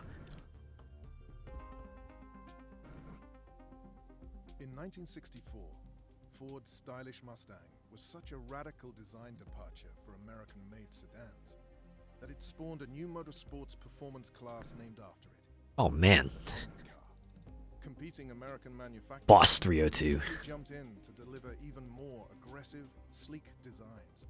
Some with enormous V8 engines and advanced 4-on-the-floor manual. Man, that is so quintessentially ego boosting. Quarter mile. So drivers building these classics now must possess true modifying ingenuity to win on these twisting road courses. This is right up my street. Ah, so this is the kind of thing you like doing, huh? I can definitely see the appeal of it. These cars look pretty sweet. And of course, we're gonna be picking one of them to drive. All from the 70s, yeah. This is a very 70s look. I was gonna say this is a very old looking thing. Alright. Which one here has the... Actually, yeah, do I have like any of these? Oh, apparently I don't. Well, let's I'm such a sucker for classic muscle and pony.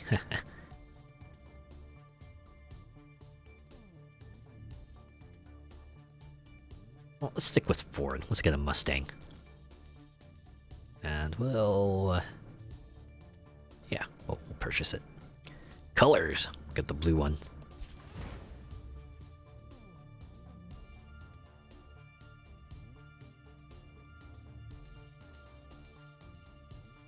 You know, in elementary school, I knew a friend who was like absolutely obsessed with Chevy.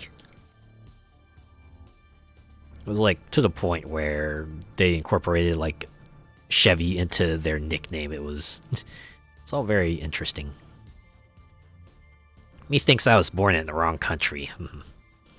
I get that feel sometimes.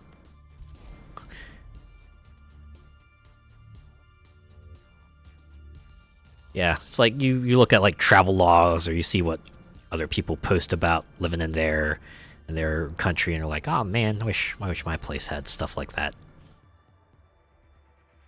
Like, I think I was like watching a streamer recently who like moved to Japan and they were like pretty amazed by the difference between where they originally lived and how Japan works.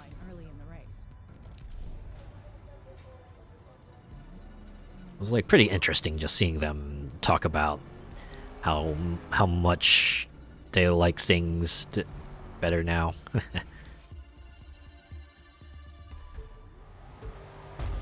Oh geez, really? The autopilot just threw me into a wall.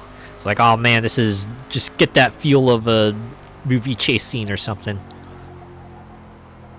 I'd love to live in Canada in the Rockies or something. That would be pretty fun. I don't know if I live there, but it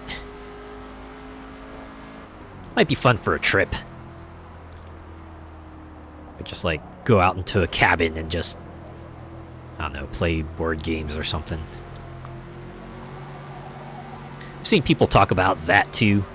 Like just talk about camping trips. They're like, oh yeah, we just kind of went out into the wilderness for a week or so and had fun that way. Must have been interesting. Being able to enjoy some semblance of the great outdoors while doing offline activities. I don't know. Sometimes you need a change of pace, and I think that's why people enjoy vacations like that. Right, something that's different from what they usually do. I've never been camping before. I think the last time I went camping was like in grade school, and that was like part of a field trip. Yeah, it was like a big deal in middle school. Like for a week, we would go out to a campsite and we would just like camp there. Of course, it wasn't like a full camp. We all stayed in cabins and stuff, but yeah, just a full week of just, you know, doing activities out there and stuff. It was interesting change of pace. A tech detox, they call it here. Yeah, I can absolutely see that. And you know, when you don't have like easy access to the internet, to find other ways to entertain yourself, or you could just, you know, just sit there and be lost in your thoughts. That's cool too. Again, it's the whole change of pace thing. Don't forget the s'mores. Oh yeah, definitely don't forget the s'mores. Gotta have that campfire, have them toasted marshmallows, the graham crackers, and the chocolate. Something about campfire cooked marshmallow that just hits different. That's for sure. Especially when you squish it together with the chocolate and the graham crackers.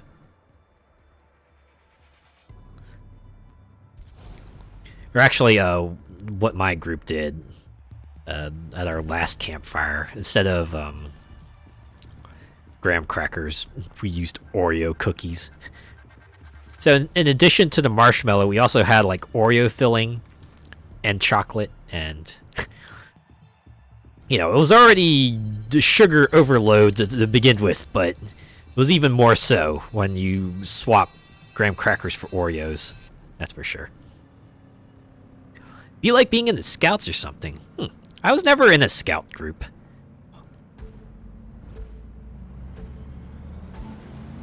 I knew some friends who were in a Scout group, though. They seemed to have nothing but good things to say about it, so I guess it worked out for them. Funny thing is, I think they primarily joined because the Scout troop they applied for was doing like some sort of Pokemon card related event.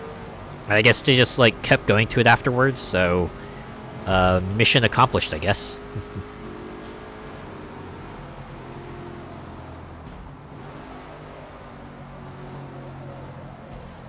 Oh yeah, that's definitely a penalty.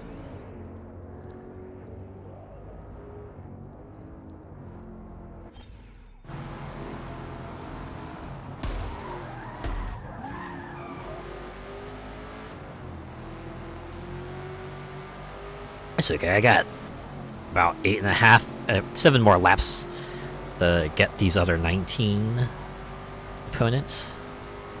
No biggie.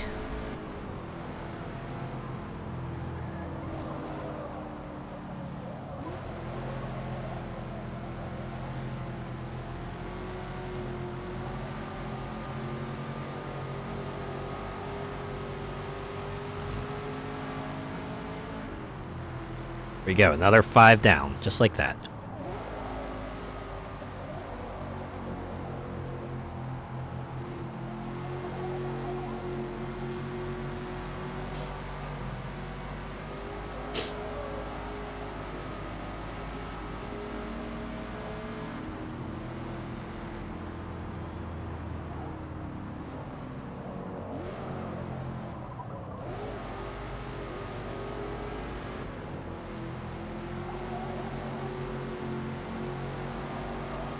Were you ever part of a scout troop, Molecular Shadow Fox? Just wondering.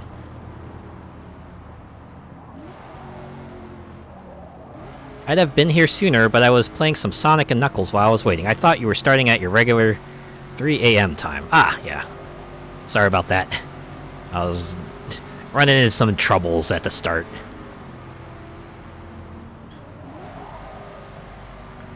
I think the whole switching my account to affiliate thing kind of messed up. It's like some connectivity with other apps I'm using, so I had to like get those reconnected, which thankfully was as easy as logging out and logging back in. But you know, when you connect your Twitch account to like a lot of platforms, that's a lot of reconnecting you have to do.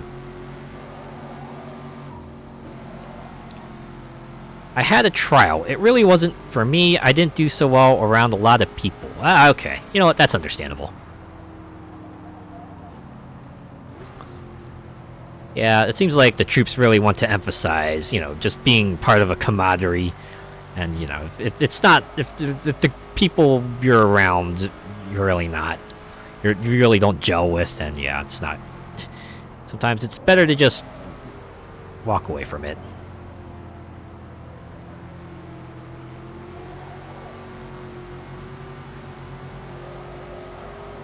I feel like these days, especially being emphasized, yeah, it's okay to not want to be around things you don't want to be around, right? You can just go walk away from them. Don't worry about what everyone else thinks. In the end, sometimes you just gotta look after yourself. I was more happy doing my own thing. Yeah. You know, if that's what you're satisfied with, then as some might say, you do you, right?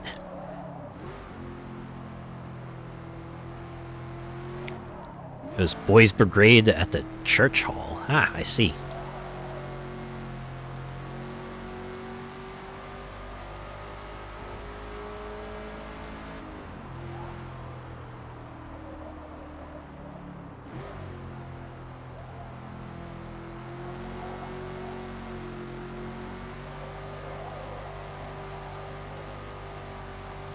I think about it. I think my friends kind of fell out of the scout troop as well.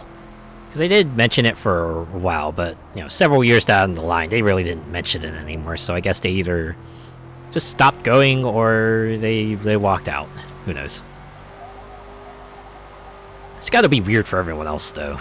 The person who used to be a regular isn't a regular anymore, and you're, like, wondering what happened to them, so you try to get in contact with them, and then you realize, oh, I guess, they didn't want to do it anymore.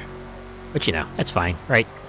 Interests change over time. Maybe the thing you used to be into, you're not really into as much anymore, so you're just like, alright. I guess it kind of functions similarly to, like, online communities of the day. You'd, like, be a fan of a certain property, so you try to seek out some sort of fan forum for it. You join them, maybe talk about that stuff for a while, but maybe over time your interest shifts, so you kind of fall off of it. Well done. Maybe you have other people just wondering, I wonder what happened to that fella. They used to be an active poster here. Was never big on being around a lot of people, much prefer a group of 3 or one-on-one. Yeah, I get that feel. Feels like you can have, like, more intimate conversations that way. At the very least, you know, you're just not kind of just shouting into a crowd where you might potentially be drowned out. Also less intimidating, too. Especially when everyone just, like, suddenly starts focusing on you. Having 1 to 3 people focus on you is a lot less intimidating than having, like, 20 people focus on you, for example.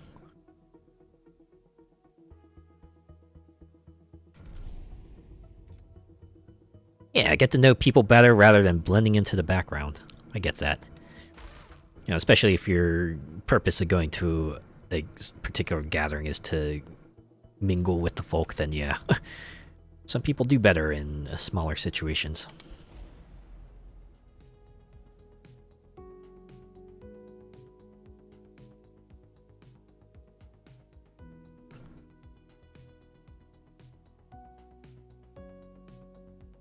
That being said, on the flip side, having fewer people there means you gotta carry the conversation a lot more usually, especially if it's like a one-on-one.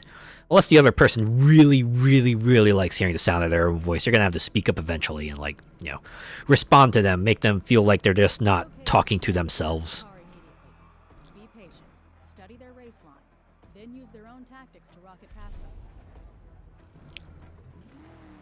That part I can find intimidating at times. It's like with a crowd, you can at least expect there being a lot more people that will gladly carry a conversation if given half a chance.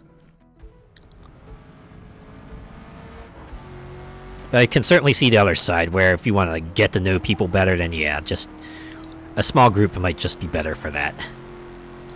There are certain activities that are just more conducive to small groups as well.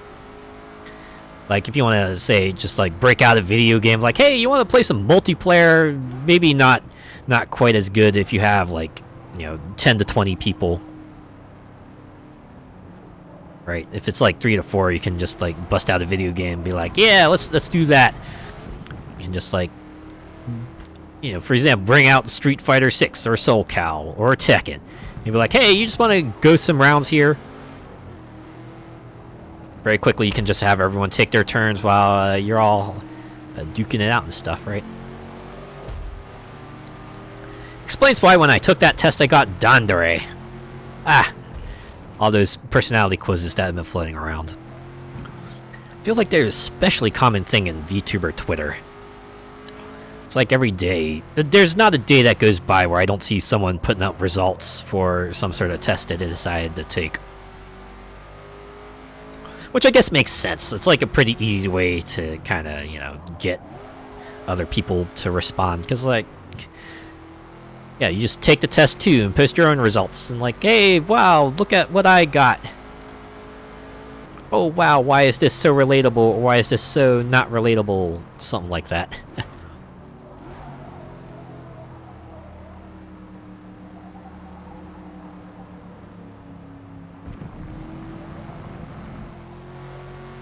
I want to seek out like a dairy personality test and see what kind of results I get.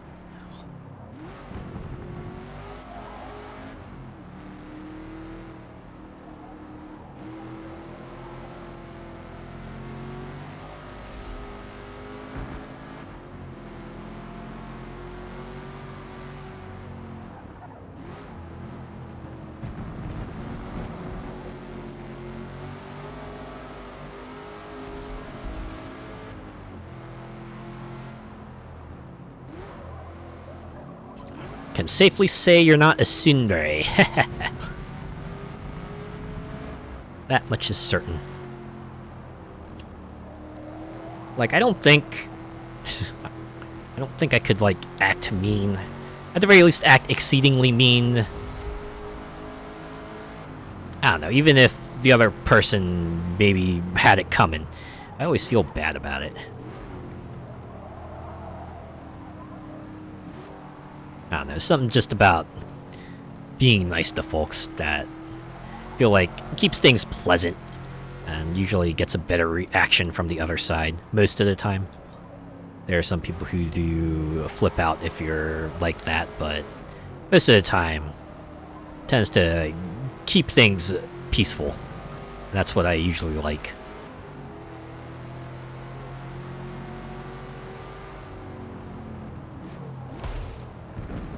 It's honestly kind of weird when you think about it, the way tsundere works. Like,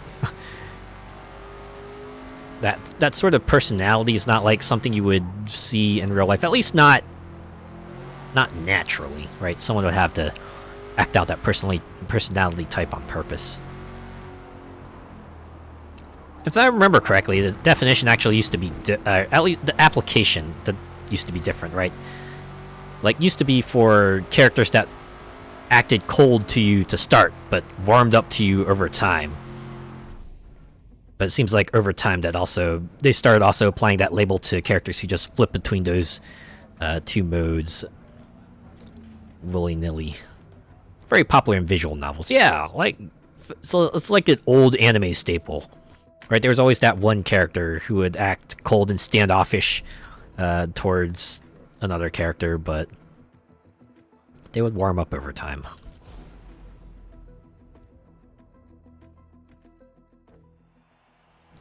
And eventually their meanness would just convert to being like very, very indirect,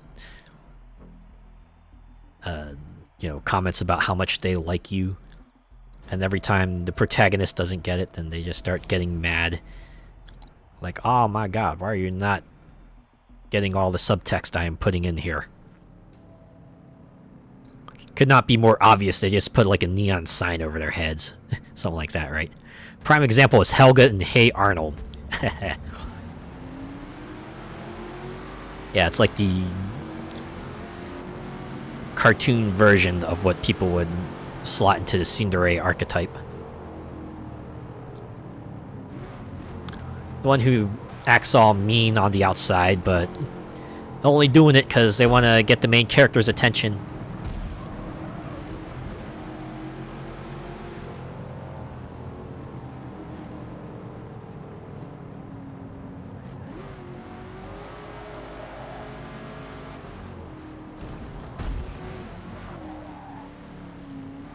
Oh my god. These narrow roads are really not doing me any favors here. Makes me think of that Yandere simulator. Oh my god. I remember when that game was first announced, people were kind of fascinated by it. Because, it was like a sort of take on the stealth action game. Unfortunately, got so much of a bad rap that, was banned on Twitch. And unfortunately, like, the recent news that came out about that game and the people around it, it's a bit of a tragedy in the sort of the freeware gamescape these days. Like, I'm almost certain it was like almost a decade ago that people first learned of it, and then 10 years later, still doesn't seem to have much in the way of basic functionality implemented, and shall we say, the people behind it turns out to not be the best people.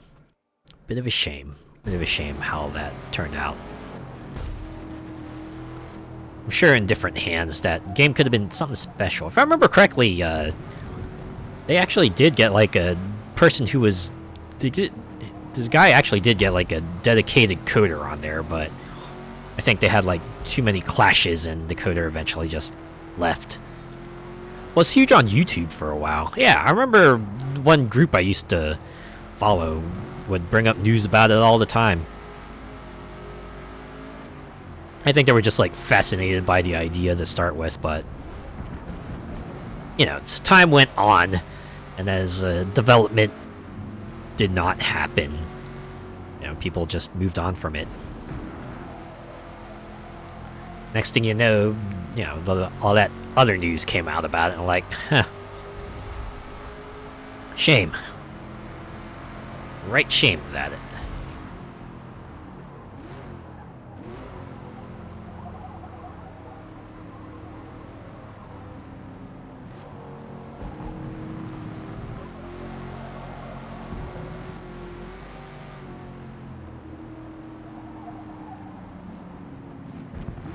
Like, I remember reading that the main game hasn't even been, like, fully implemented yet.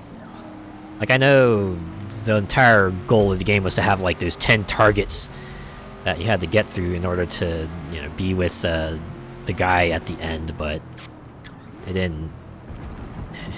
The only mode they finished was, like, a side mode.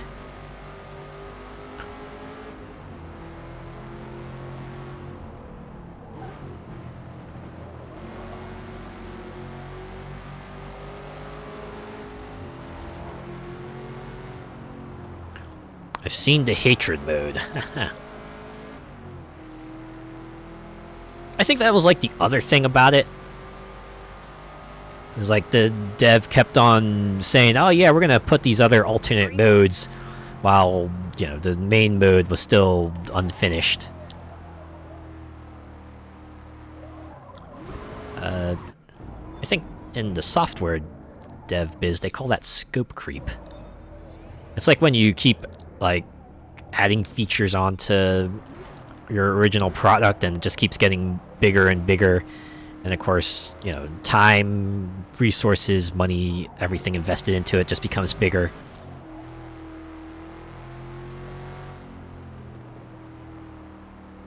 If I remember correctly, that was like a big issue with Kickstarter projects as well. Like all the ones that would announce all these stretch goals to go with it. It's like, yeah, maybe their original concept would have been releasable on a certain time frame, but you hit all the stretch goals that promise all these extra modes and extra content, and that's just gonna be more stuff you gotta do. That's not even getting to any physical goods they might offer. That's its own can of worms.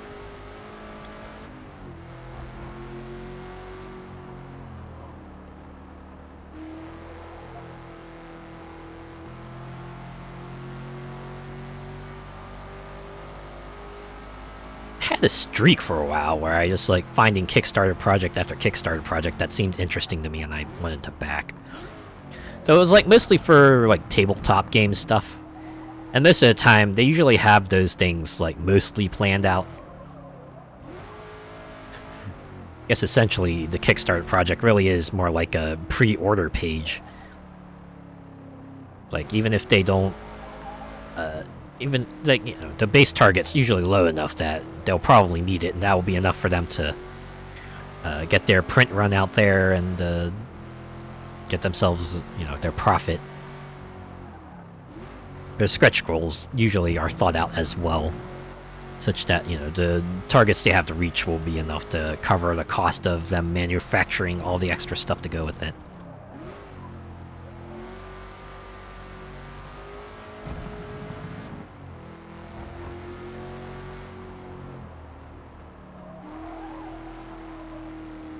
I guess there's also, like, the promise of, like, the Kickstarter exclusive things. Like, usually if you back the Kickstarter project, they'll usually have, like, some sort of exclusive pack or figure or, like, material that you usually won't be able to get in a retail store. Kind of fallen off of Kickstarter, though. And not because of, you know, quality projects or anything like that. I think they're still doing alright, even though the obvious big video game boom has long since come and gone. Never done Kickstarter, though. I did support my favorite BL game on Patreon, though. Ah! Yeah, Patreon is the other one. I guess that's more like a subscription-based... Right. Whereas Kickstarter is more of a one-and-done. It seems like Patreon's more like, alright, I'm gonna kick in this many dollars each month and I'll get a series of perks related to it. I've seen, like, a couple of internet groups kind of pivot to that as their sort of subscription model.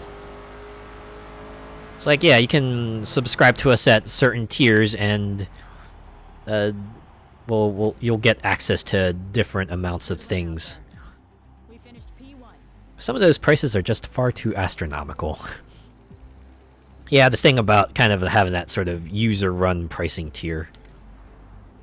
You see some of them clearly are for the big supporters, or as some circles might call them, the whales.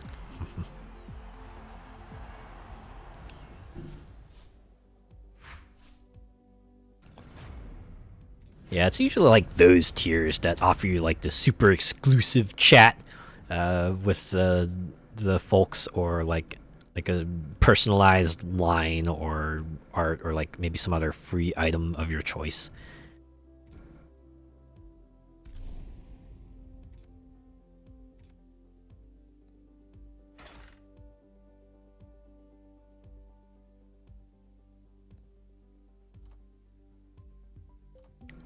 Now, I personally... Oh, wait, I forgot to press continue. That's okay. It's not too hard to jump back in there. Yeah, I was gonna say, I've never backed anyone on Patreon. That's not because, like, of anything towards the site. I'm actually rather neutral towards it. I just guess I've never found anyone I wanted to back on Patreon.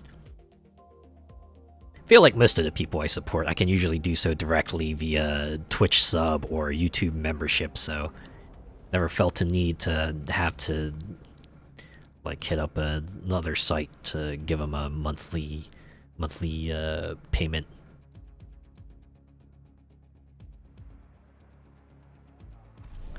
There's this one furry, a total narcissist that has a top tier of $500. Huge facepaw. I get that feel. It's like, man, someone out there really shelling out $500 per month towards an internet personality. Admittedly, that still seems like the kind of thing that's, like, sort of unreal to me. I'll see that in streams too, right? Someone will usually bust out that 3-digit donation. And I'm just thinking, oh man, this fellow must have some deep pockets or something. Who has a Discord server that's basically a cult? Oh no. Yeah, it definitely feels like the one thing you want to stay away from then.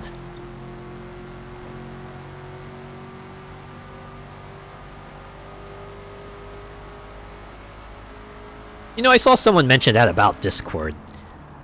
I don't know if I covered this already, but yeah, it's like, unlike a forum, where, you know, those are just like free on the internet most of the time, and they might have some like public spots open. So if you just wanted to get on there and lurk and maybe get a feel for what the community is like, you could do that. But with a Discord server, you can't really look at it because it's all private. You have to join it before you can take a look in there.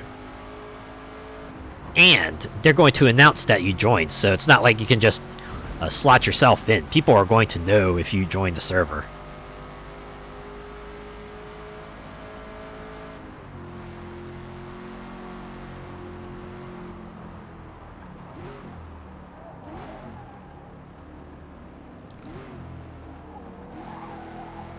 Yep, getting called out like that. Yeah.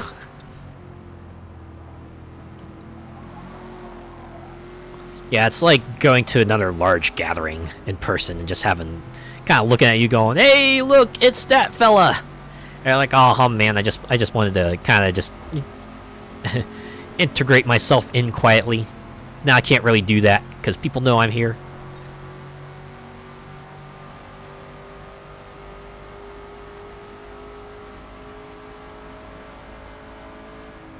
Yeah, you can certainly see the difference between like a more publicly owned Discord server where there's like probably like thousands of people, and some of the smaller Discord servers where there might be like dozens or even like single-digit amounts of people on at one time.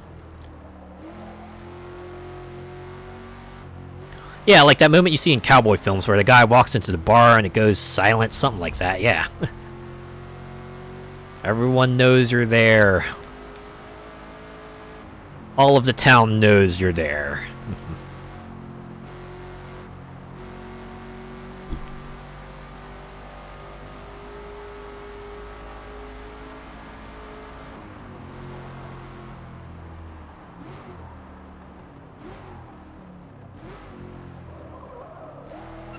So I guess usually in the cowboy films, whoever walks into a bar usually has a purpose. So, you know, the silence will then be broken by, you know, like, "Hey, what do you serve here?" Or, "Hey, I'm looking for this fella." Or, "Hey, is there a person of this name here?" Several ways that could play out too. It's like either a fight, or they go sit down at the bar, or someone points to a table in the corner and they go sit there. Some of them I've had to mute because of all the notification jingles. Oh yeah, that's the other thing. Especially since I have the Discord app on my phone. And if I forget to turn off like updates for that server, I'll just see like a bunch of them appear on the lock screens. Like, "Oh yeah, this person said this thing on this Discord server."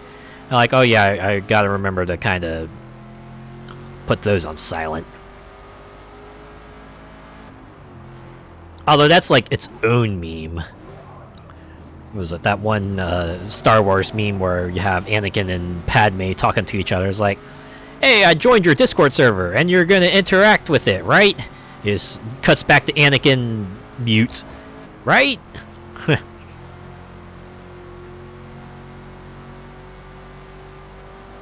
Thankfully, that's like easier to do for larger servers because, you know, there's so many people joining that they've kind of, you know, grown accustomed to not worrying about seeing all the "Hey, X joined the server" messages.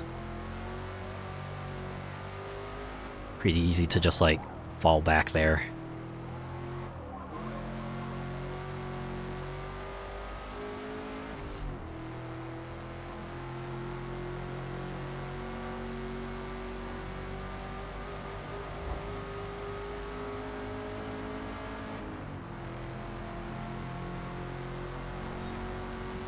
Ah, practice is done. Can't lethal if you're recording it, it's just full of Discord jingles. I have not had that problem.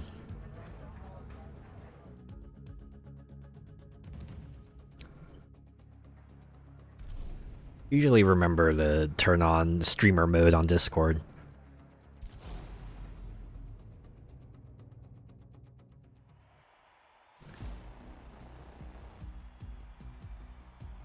So, like, even if someone does at me, then you won't hear that noise.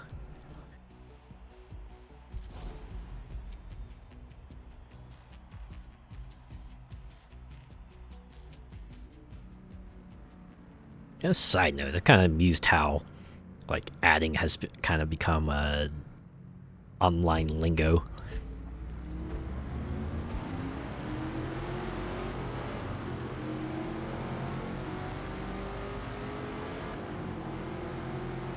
I do like how it shows what you're listening on Spotify. That is fun. Especially when you're like on a personal server with your friends and you can see like what they're playing, or you know, if they're watching like some sort of movie on a service, or you know, if they're on mobile or they're on the computer, things like that. It's pretty neat.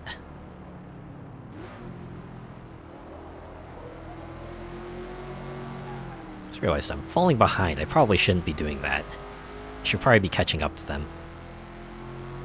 I don't know why they're breaking out so much further away this time around. Projections did say I would likely get first place. Oh man, this racetrack is like pretty short too. Maybe it's like this turn here that will be the great determiner. This will be like the point where I can try to slip past a couple of cars and gain a couple of positions.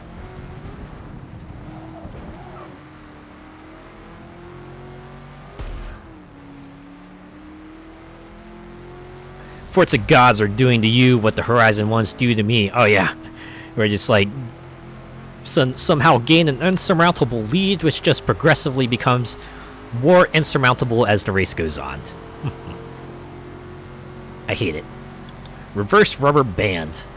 Like, rubber band is fine if you want to have them catch up to you, but you can't do it the opposite way. You can't just have them keep gaining a lead and then keep gaining that lead if they're ahead. That's really discouraging.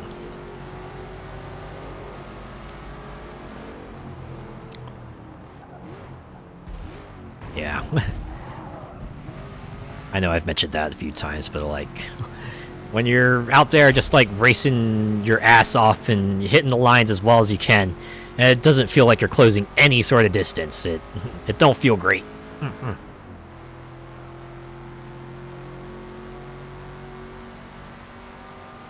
Mach 3 start, then you spend the rest of the time over driving the car. Yeah, you spend the time over driving the car to catch up. Yeah, I do feel like that.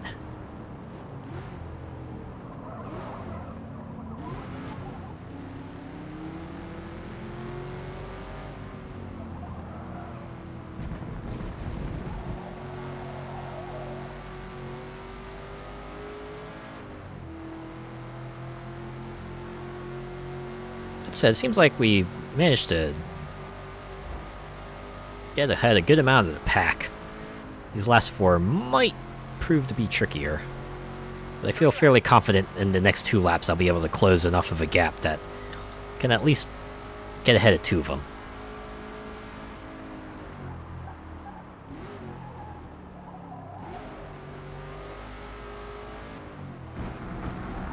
Yeah, it does really feel like those... That last turn there is really that point where it's like the best opportunity to just get ahead of as many of them as you can. Because everywhere else it feels like they're either able to keep pace or they pull ahead of you. Which essentially means I got like 2 more opportunities to try to gain some positions here. Hopefully it won't be too harrowing of an ordeal.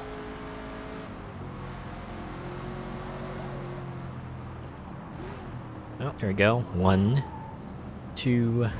Oh, can I make 3? Can I get a trifecta? Yes, I can.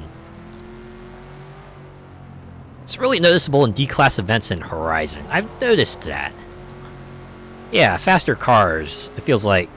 If you got the right tunes, you can usually catch up to them more easily, but with the slower ones, it feels like if you don't like establish a lead within like the first half lap or something, then you're kind of stuck where you are. Very rarely do you get a chance to catch up. Usually you need like a specific tune for that.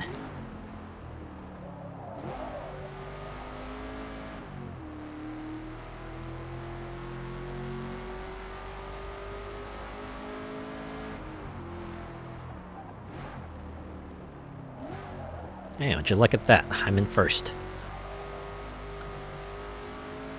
I guess I can just like spend this last lap and a half just chilling out. Had that last week. I was out dragged by a Fiat not 595. Yeah, when they're in like what should be inferior cars, but they outperform you. You're just thinking, curse you, AI. Having all the cheating tools at your disposal. Being able to handle any car like it's an absolute ace in drifting and speed. Like, what the heck? Those peels will fly off the line. I bet they do.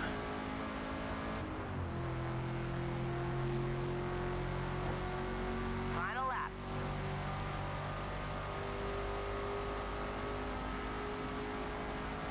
Ooh, maybe I should put that in as a sound alert. Just have like the F-Zero voice. It's the final lap! Give me A or S1 any day. I've heard classes like S2, but that's like the highest one. I guess A or S1 is like that sweet spot where it's fast enough, but not so fast that you feel like you're out of control.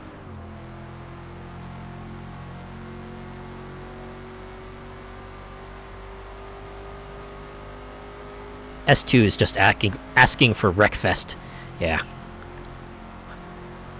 I absolutely get that. Really easy to, like, go too fast into a turn and then just find yourself flying into a wall or just flying off the course really, really far. And, yeah.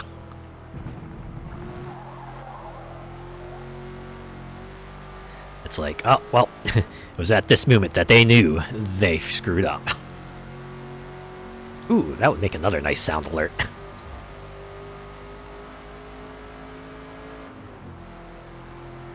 I think I should probably do that at some point. Just sit down and maybe make a list of, okay, what kind of sounds do I want to have? What sounds do I want to, like, make channel points, and what other ones do I just want to, like, stick in the app itself?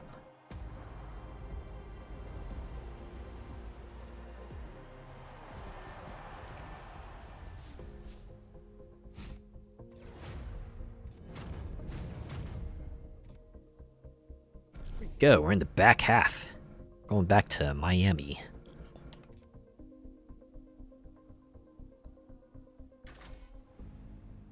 Online S2, forget about it. Just a pile up on turn 1. Yeah, I hope you're on like the you know, the outside edge of it. That way you can just use the other cars as sort of easy turn material. Course correctors.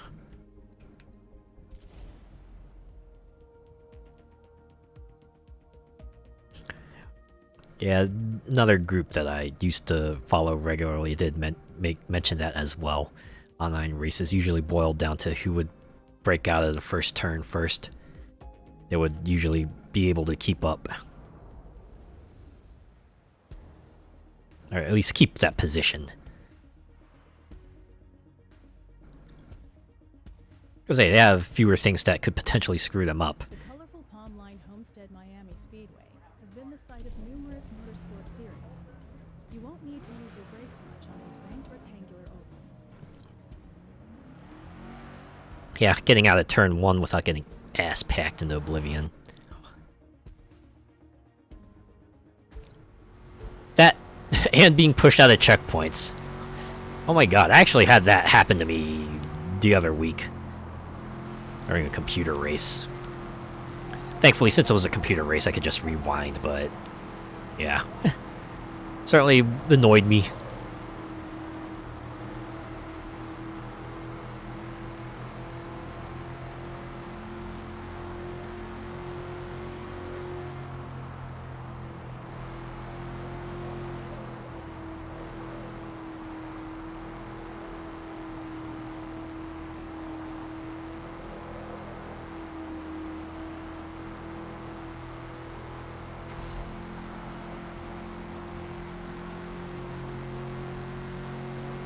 one of the things I enjoyed about the crew, too, at least, they're really generous with their checkpoint detection.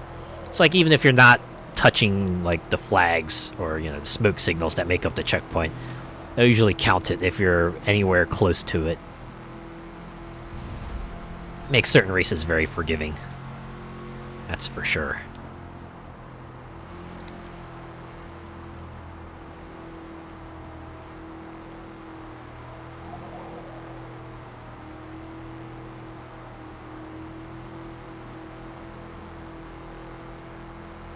Nice to not have janky hitboxes.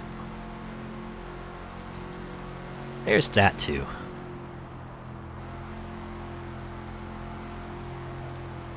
I remember playing Multiverses when it was still out, and feeling like their hitboxes was like all weird.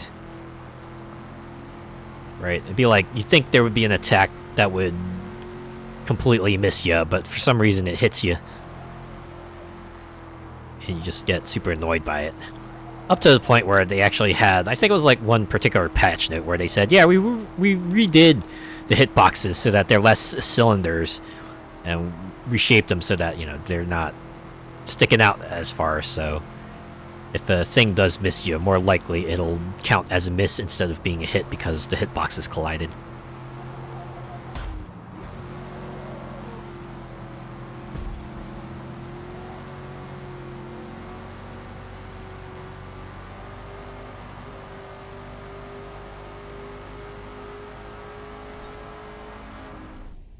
There we go, practice done in a jiffy.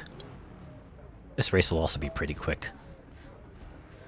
It's like 8 laps at about 40 seconds per lap. We'll only be here for 5 minutes total.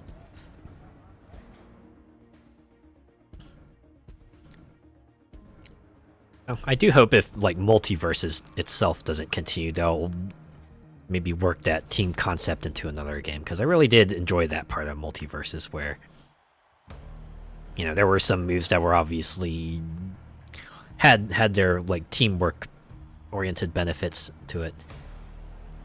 Like the one I used to main, Rain Dog, was very much a team oriented character.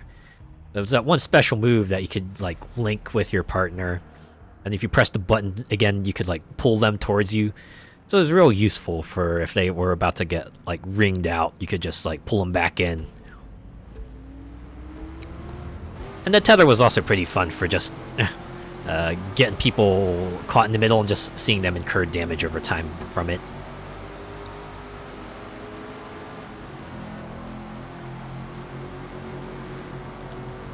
I know there are some people who are kind of like turned off by the idea that was just like all the properties WB owns just like stuck together into one game, but I don't know. I think I was like, I found that idea fun, and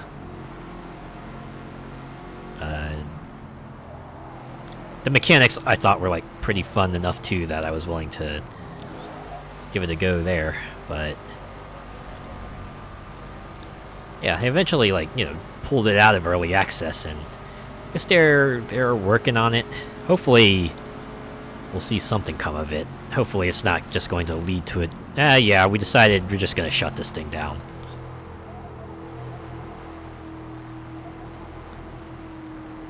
Have you ever played that fighting game with all the Nicktoons? Oh, Nickelodeon All-Star Brawl? I played the first one. Like, it was on PS Plus, so I decided to give it a go. Because I remember it was made by the people who did Slap City, and that was like a pretty decent game, so I was willing to give that a go. And the first one was pretty solid proof of concept, right? They managed to do a whole brawler, and the pools they had were pretty good too, like hits from every era. So along with Invader Zim, Aerial Monsters, Rugrats, they had Loud House, SpongeBob, and even Avatar and Garfield and Ren and Stimpy. Yeah, they pulled from a lot of different properties, so it definitely felt like they the people who worked on it knew what they were doing, and they had their own love of the properties as well. I know the sequel came out pretty recently, and I remember watching the trailers and thinking, oh wow, the series had a big old budget upgrade. Like, even the first game, you could see they must have realized that it took off, because I remember when it got, like, originally didn't have voice acting, but when people received it as well as they did, they eventually patched in voice acting. And they put in items too. Like, it originally didn't have items, but they put it in. And then you see the sequel come out, and it's like, wow, it seems like they actually got a budget for this one, right? It wasn't just like alternate outfits, but they also got like recolors, a whole classic mode in there, and the environments all look just way better. Hopefully the music got an upgrade as well, because I remember like the soundtrack being like one of the things that was super criticized about the original. They didn't have anything that sounded like the works that they originally came from. But yeah, apart from that, everything else was like, oh man, give us more of this. Always good to hear the classic voices, I know, right? I think that was like the other thing that people really liked about it. Like, every VA did, that they could bring back, they did. And that's always the fun thing, when, you know, a character that's been long dormant, and they manage to bring back a classic VA. That's when you know, it's like, oh yeah, that's a good way to win over the fans. Because, you know, they're the voice people remember and know and love.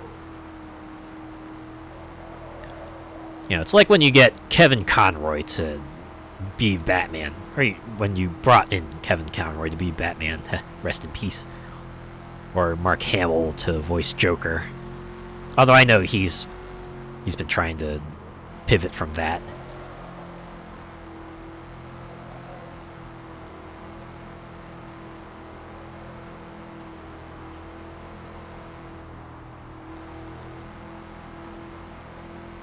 Or I guess Peter Cullen as Optimus Prime, or there was one particular voice actor that I was really surprised they brought in. Ultimate Marvel vs. Capcom 3. When they announced Ghost Rider, right? You look at the VA list and you see, oh, this guy did voice Ghost Rider. It was like in the Fantastic Four cartoon like 20 years ago. They specifically sought this guy out and brought him in because he did the one time as Ghost Rider all that time ago. And, you know, still did a good job of it. Unfortunately, they didn't retain that VA going into Infinite. Oh well. Last lap. Amazing how you get to know the VAs from watching a lot of shows. Pete is such a legend, he voiced one of my all-time fave characters. Yeah, you get that with some of the long-running ones. Eventually they'll voice someone you really, really liked. I don't know, I remember when I had that brief stint with like voice actors. I think it was like specifically Persona 3. It's like the dub. I remember reading the voice cast for that and seeing, oh wow, a couple of these voice actors I remember seeing from like a couple other anime dubs I watched. And you know, that got me going down the rabbit holes. Like, yes, what other characters did they voice in? Oh wow. Start hearing them everywhere. Yeah, some you hear and you just know who it is. They got that distinctive enough voice. You know, something like Troy Baker or Yuri Lowenthal or Nolan North. Right, you hear a character, you hear the way they sound, you're like, yes, they gotta be this fella. Richard Horvitz has a very distinct voice. He's the guy who voices Zim, right? Or am I thinking of someone else?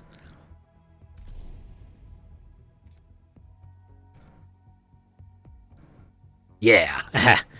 Yep, definitely a voice you would recognize. Especially if he does that sort of like... And Daggett and Angry Beavers. Okay. Billy from Billy and Mandy. Yep. Yeah. imagine those voices in my head, and like, yep, you can see the through line between there. I guess that's like the other thing. They start getting cast in roles, and it's like, all right, you see a series and you see like, oh yes, this is what this character is like, and you just think in your head, oh okay, so maybe they're voiced by this person, and sometimes it pans out, and sometimes it doesn't. Like I do know that pigeonholing is a thing, and some actors really don't like that, and they want to try to expand their profile. Like, I remember that with Nolan North. Like, for a while there, he was like every protagonist, right? If it was like main character was like a dude, middle-aged dude, like 9 times out of 10, he was probably voiced by Nolan North for that block. So that's why when you start seeing him, realizing that he did other roles, like what is it? The one Naruto villain in the dub. He also voiced Deadpool, right? Roles that are like so outside what you normally expect, and yet they managed to make it work. I think that's like the most fun part, right? Nolan North, guy who usually voices everyman, voices Deadpool, who is very much not an everyman, and he makes it work. That's the best part. I think I actually remember reading somewhere that Nolan North was like considered, was in the running for being like the next voice of Mickey Mouse, but he declined because there would be a lot of work he would have to do for that role. You know what? It's like, I get it. When you become like the voice of Mickey Mouse, it's kind of like the voice they want to have everywhere. And you're going to be showing up in a lot of stuff. Not just games and movies and cartoons, but probably like a lot of theme park attractions and other incidental related work that you'll have to do. Probably very time consuming. Maybe you just want to do other roles in the meantime, but you can't because you're voicing that one. Mind you, it doesn't pay to work for Disney these days. I hear that for most big companies.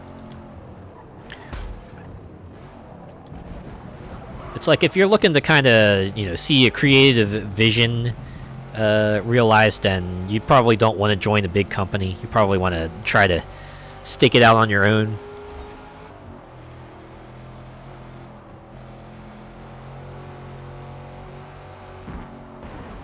Because if you're a big company, you're kind of like one amongst hundreds or thousands of people. So your idea kind of has to, clash with the rest of them.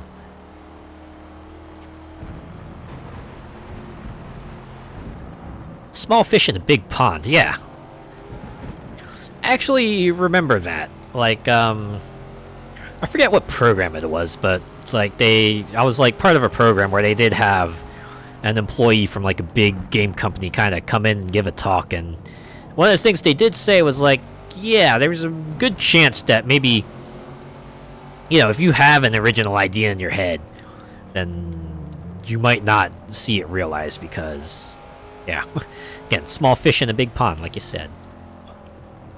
You have to kind of clash with everyone else who has their own ideas.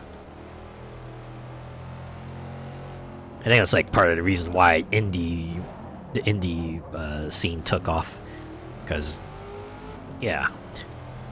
maybe if you can't see your visions realized in a big company, well, just do it on your own, right? It's like, fine, I'll do it myself.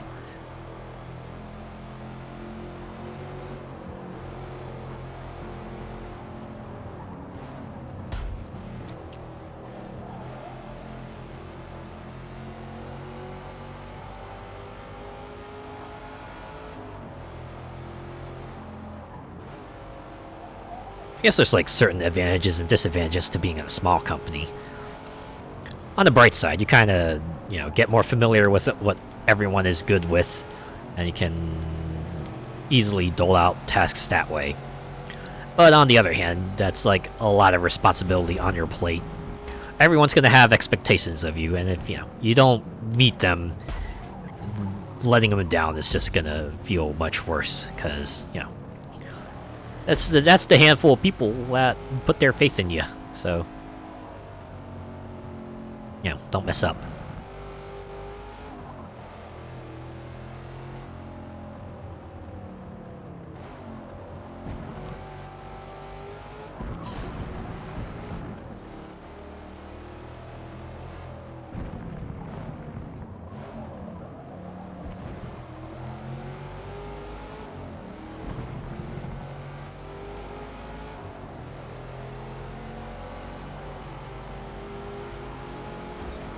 Ah, there we go.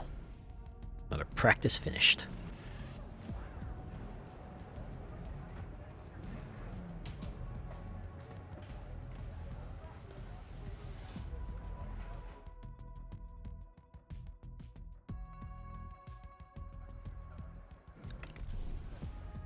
It's time to race.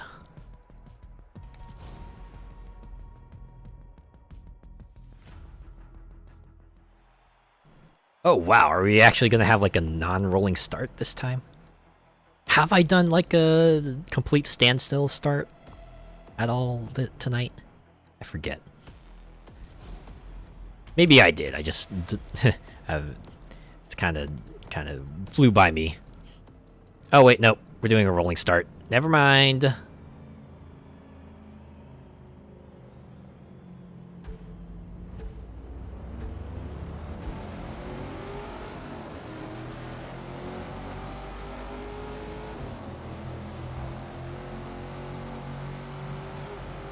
But at the very least, I managed to gain some positions this time. It's not like I was driving for a little bit and realized, oh wait, I should probably start getting ahead of some of these folks.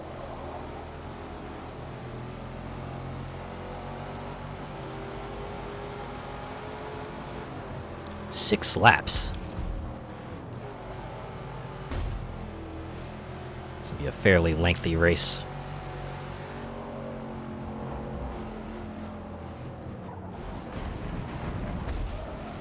Aw, oh, geez, oh man.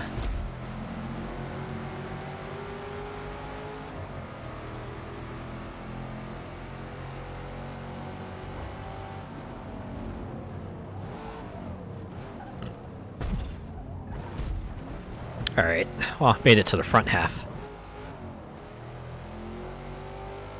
We're making progress.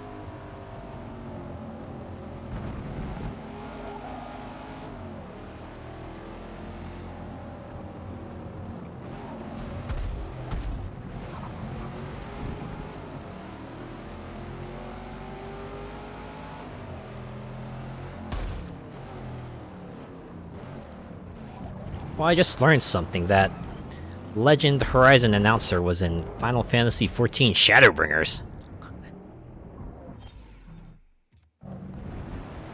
That's interesting. Also really funny. It's that swings back around to really fun when you recognize a voice. Especially when it's like a completely different work. It's one that you don't expect. I think it applies to me especially when I hear voice actors I normally hear in like anime dubs. Then suddenly they just like show up in like a Western cartoon or video game or something like that, and it's like, oh, huh.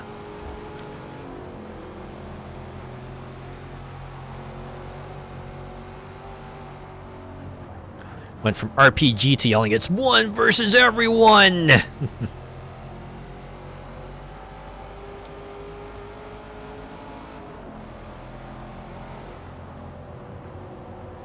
Yeah, it's funny seeing the path some people take.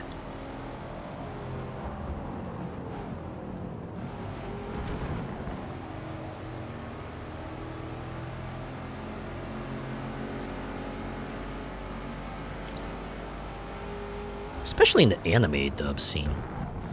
Like, there are definitely a couple of VAs I remember you'd hear, like, everywhere in the anime dub, like, a couple years ago, and you look at their current roles, and they're mostly doing, like, video games and Western cartoons and stuff. Interesting trajectory they took there. They need to team him with the Killer Instinct announcer. That'd be a lot of epic shouting right there. You'd be super hype. I can just imagine what everyone would be like when you pull off that double ultra. Oh man. Did you see the anniversary update announcement they had for the 2013 Killer Instinct? That was like a pretty nice gesture. What a commentary team. Yeah, one guy just doing the announcements, the other guy just adding the color commentary. That would be pretty fun. It's like how they do it in Street Fighter. Like you can choose like between two sets of announcers. One who does like the main call-outs, the other who kind of just adds in the extra comments and stuff. But yeah, Killer Instinct having that 10th anniversary update. It's like everyone who's owned the game just gets the anniversary edition, just like that. No ifs, ands, or buts. And they're putting out a free-to-play version 10 years later. Like, what are the odds of that happening? You think like the kind of thing that you would put in early on, but nah, they did it 10 years later. Like, granted, the game is like pretty unique for its kind. Not to mention one of the very few games that has rollback code kind of baked into it, so that's why people are really fond of it. I guess on top of it being a surprise too. I remember when it was first announced for Xbox One, right? This was like at the height of Xbox One, kind of doing fumble after fumble. So you see this Killer Instinct come out, right, with its like realistic looking graphics and everything, you know, like, oh my god, did you just like hardcore-ify Killer Instinct like they did with Bomberman? And then it comes out, and it turns out it's like a pretty darn solid fighting game on its own. People are much more fond on it. That's how you do an anniversary. Are you listening, Horizon? Cause yours was so lackluster. Yeah, well, I guess, I don't know, I kind of enjoyed the month of Horizon anniversary they did, but I guess, yeah, I kind of wish they did maybe something a bit more substantial than plop a scene down somewhere in Mexico and then recreate each intro in their respective Horizon story.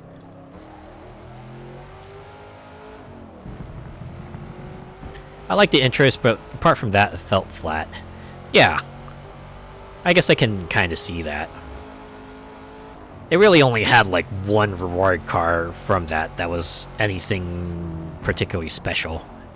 They even had like a special anniversary edition designation. Like, if I remember correctly, it's like the only car of its kind. But kind of makes you wish they did that for like every cover car, and not just for the cover car from Horizon 1.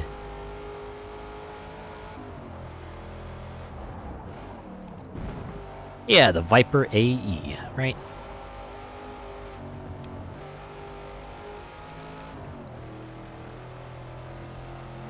Killer Instinct stuck with you for years, and piqued your interest when you saw Saberwolf. You know what? That makes sense.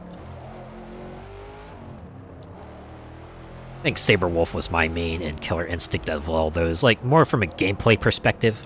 I think it's because in the 2013 game, like the majority of his specials were like kind of like two-direction inputs.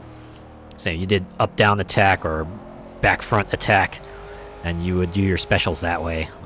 Certainly, it felt a bit more intuitive than, you know, quarter circles and shoryukens that the other characters were asking for. I made a car for S1. Well, at least it's good for something, right? It would suck more if the anniversary car was a piece of crap. So at least, at very least, it's viable to an extent. He'd be so cool teamed with John Talbane and Darkstalkers. Darkstalkers cross Killer Instinct would probably be a pretty fun crossover in general. Even if the characters would be doubling up on certain archetypes.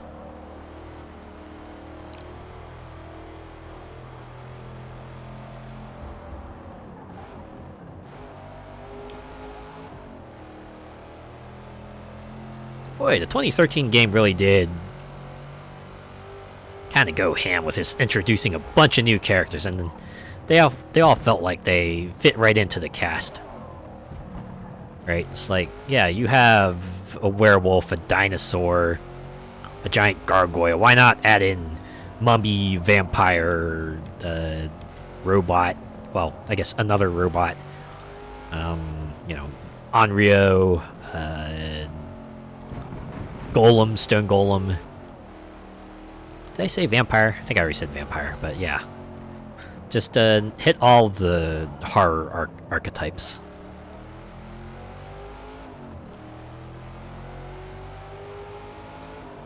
Jeddah could team with Sadira. Could see that working out.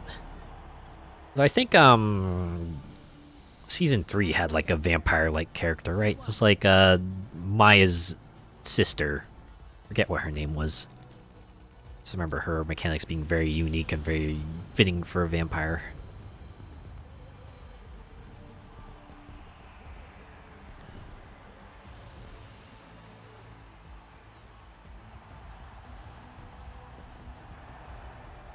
Actually, remember that one throwing me. It's like reading up on Sadira's VA and just learning, oh, wow, Erica Harlacker.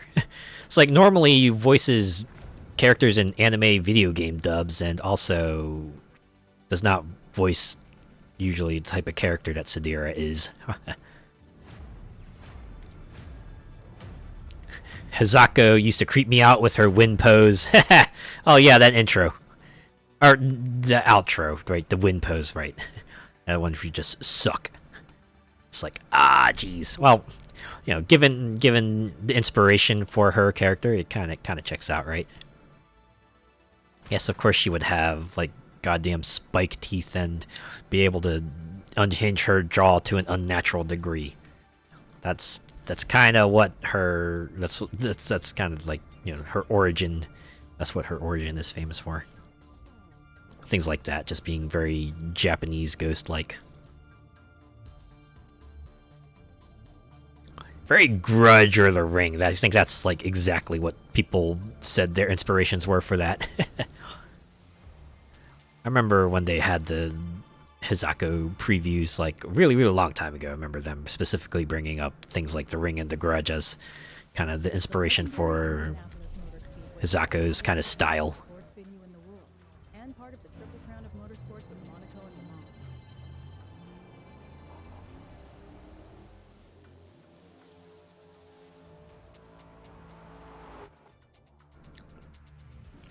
Oh, well, I guess with the attention that Killer Instinct still gets even on its 10th anniversary, just keeps the hope alive that maybe they'll do a new Killer Instinct game.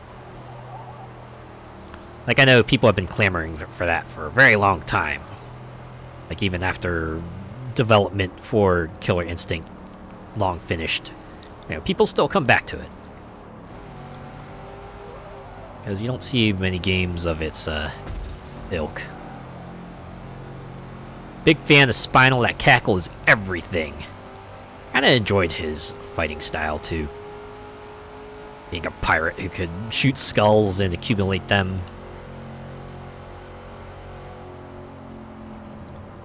I think that was like the other big thing about Killer Instinct when it first came out. We only had like 6 characters, and only 2 more were introduced over the first season. You know, that did change by the end, where they had like, I want to say like 30, 32. But yeah, they're a very lean cast to start with. I forget how much it like cost to start as well, but wasn't very much either. And that Kraken on the stage, yeah. I remember that being like a big showcase of the Xbox One's power.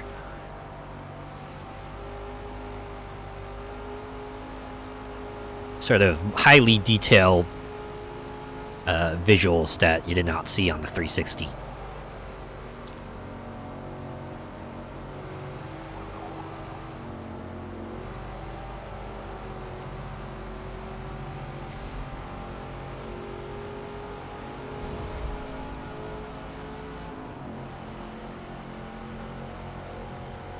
I do appreciate a good background in a fighting game. Aha! As do I. What's your favorite fighting game, like, stage in any fighting game? I think, personally, I had to, like, go with the arena-type stages, where, you know, it's like in front of a crowd, and there's glitz and glamour everywhere, and you just get that feel that they're in a big match that's gonna decide everything. I think where it really clicked for me was the Ring of Destiny in Street Fighter V.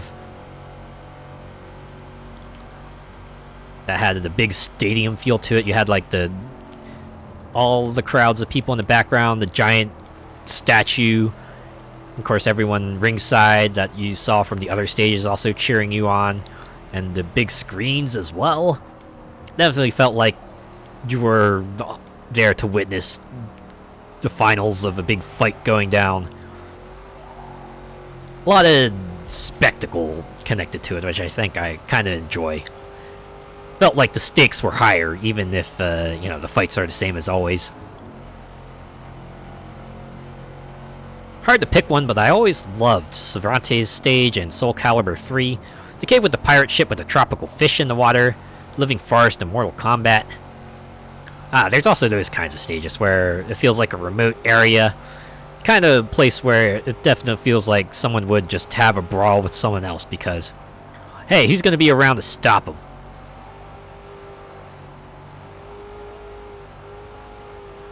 The Sagat vs. Ryu special stage in Street Fighter Alpha, the grassy field.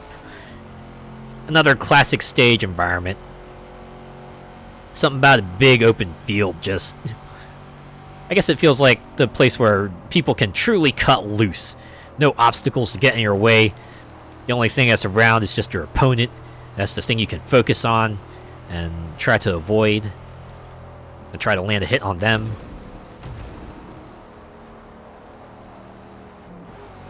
I'm sure there's like also other symbolic importance for having a you know, big open grassy field stage, but that's the one I think about.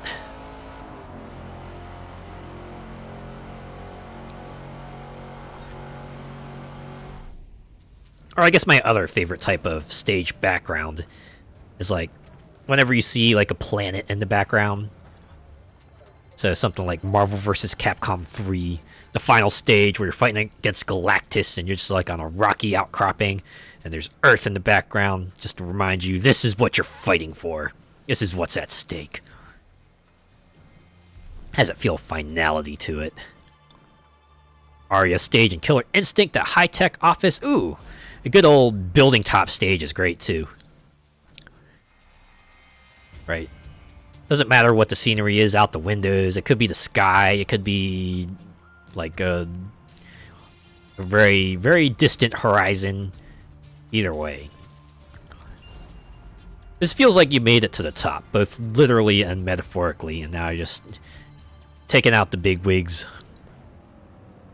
Taking out the people who's giving you the most grief here. The reason why you're fighting, doing all this fighting.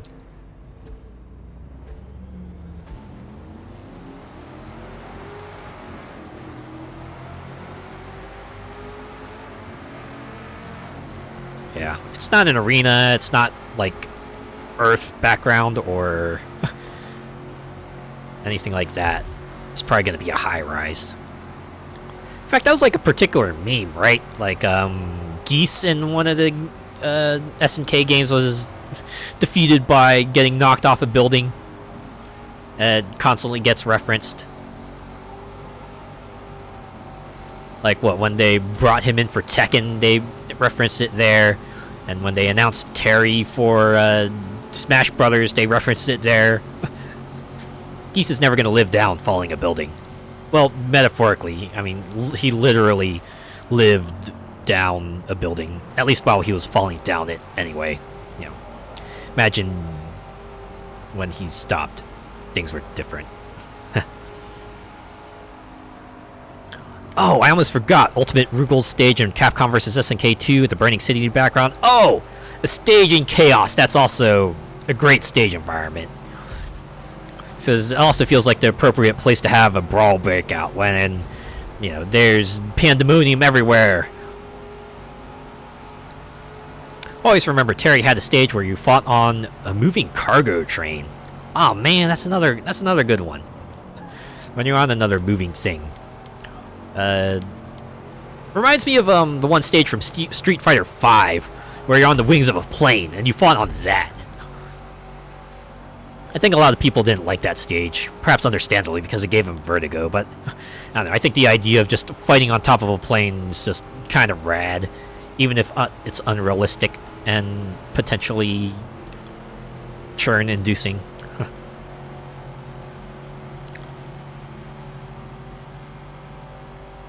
If I remember correctly, they brought back the moving train stage for like King of Fighters 14, right? Or at least they had like some form of it.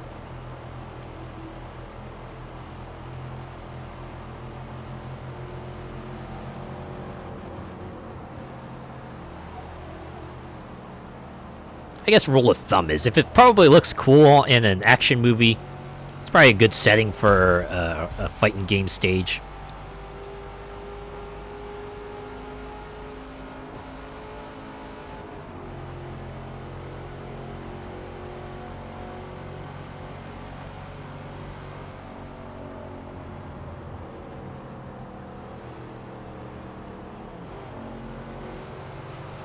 I always liked in King of Fighters how your teammates were standing in the background waiting for their turn. I did when I kind of went down the rabbit hole just watching old King of Fighters games. I did like the games that did have your teammates just kind of just standing in the back just waiting for you, maybe cheering you on. That was a fun touch.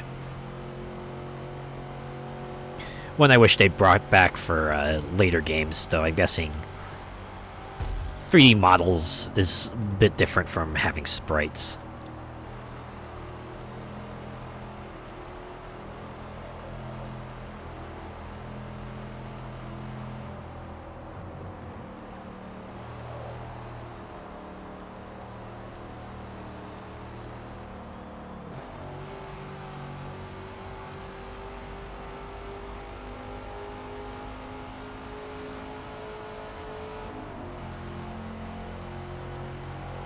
That was like the other thing I liked about the series, especially the ones that had kind of like that team battle format.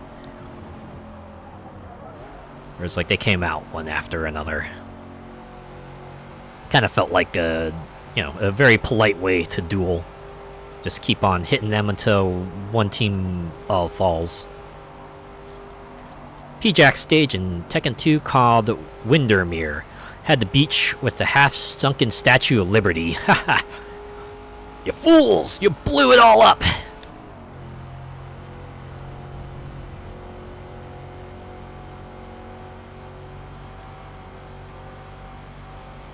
I guess that fits into kind of the remote area archetype.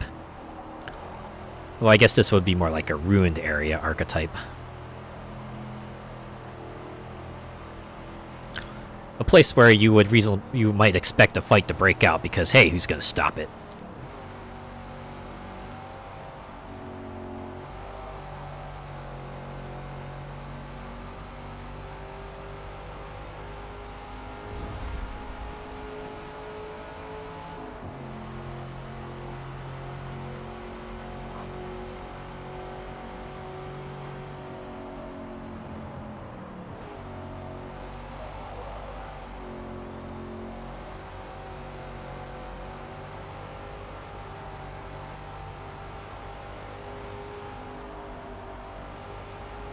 I guess if there's another stage of environment I like, there was also a sort of extra-dimensional environment. The ones that are just like, doesn't quite feel like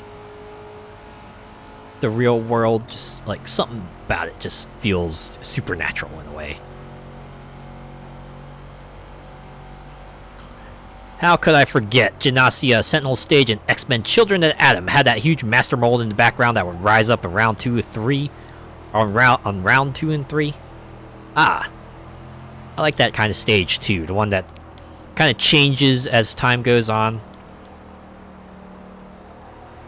You know, some aspect of it would change. Especially fun if they'd like do it in real time. Like you'll see like a scoreboard update or some announcement happen as people get knocked out and stuff. Or This is the final stage of Street Fighter 4, where, you know, round 1 is like a regular laboratory, but as you keep kicking the final boss's butt, each subsequent round, the laboratory starts getting more and more destroyed. Certainly gives that feeling of pressure, like, oh snap, things are breaking down, I gotta defeat them quickly.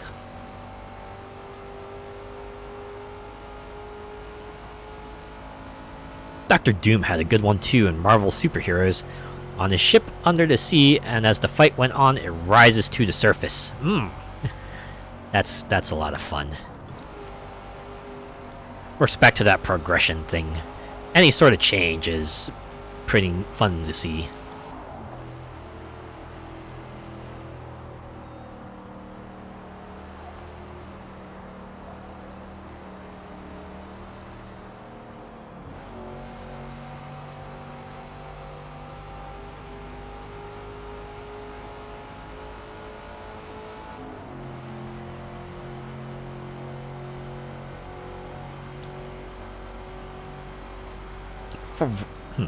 Marvel vs. Capcom 3 had some real good stages.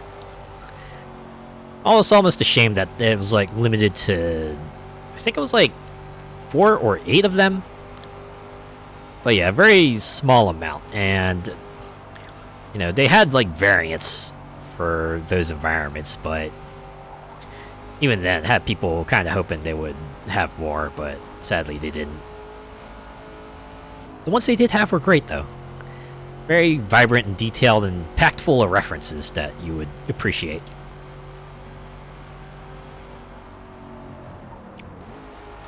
I think at least on the Capcom side, they were kind of unexpected too. Like, I don't think people were expecting a stage based on Ghosts and Goblins to be part of it.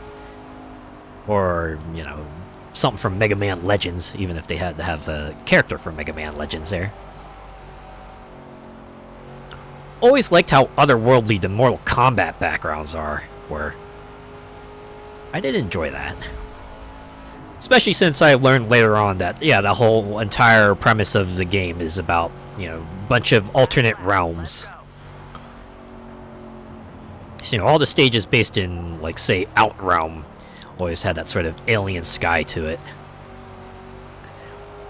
You know, come Mortal Kombat 3, when you started having the invasion, then even like the Earthrealm backgrounds started having like a bit more of an unnatural look to them.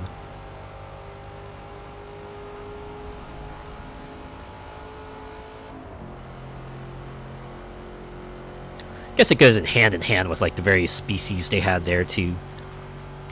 Right, you had the Tarkatan with their spike arm blades and the teeth. And the four-armed folks, what were they called again? Shokan? The bank on that was so cool with Shao Kahn Tower in the background. Shotokan, okay. But yeah.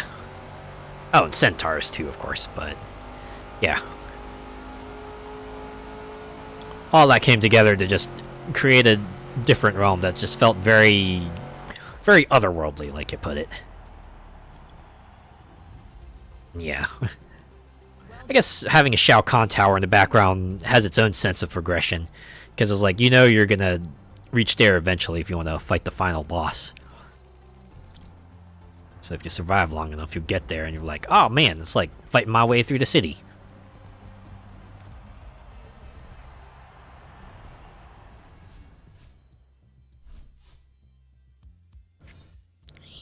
15,000 credits.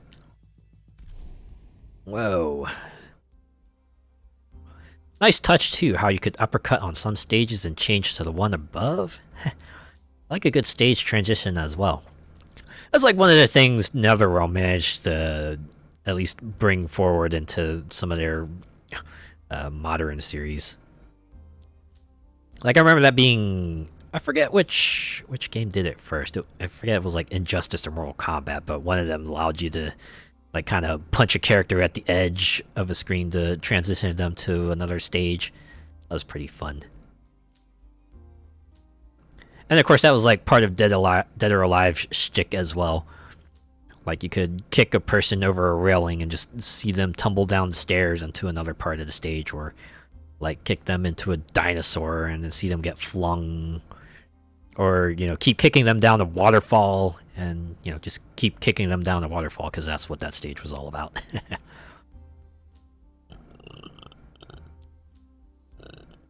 Oh, excuse me. I remember Tekken eventually incorporating that into like their later games too, where some of the stages had parts where you could just like transition to other parts of the stage by doing certain actions. They had like some other unique ones too, like you could like stomp them into the ground a few times and then the floor would break, or along with the usual uppercuts and kicking them off a ledge. All right. Well, like I said, we are about halfway through this Builders Cup here. Got another 9 series left to do, plus 3 showcases. Yeah, making good progress. Little by little, we'll make our way through. We'll keep getting cars, we'll keep getting credits. We'll keep proving our worth. Looks like the next series will be a C8 challenge, and then start on the Legacy Tour and do some vintage hatchbacks. Ooh, this is gonna be fun. The Legacy Tour, so it's gonna be all retro cars. Kind of see it in the posters too, the way that has that sort of old-timey look to it, especially this one. This here just like screams like 70s. The color scheme and the way they have the stripes and everything. They did a good job with their Ogre Temple in Tekken 3 and Tag. Classic Sports is so 70s, Exotics is 80s. Ah, yeah, the neon synthwave aesthetic to it.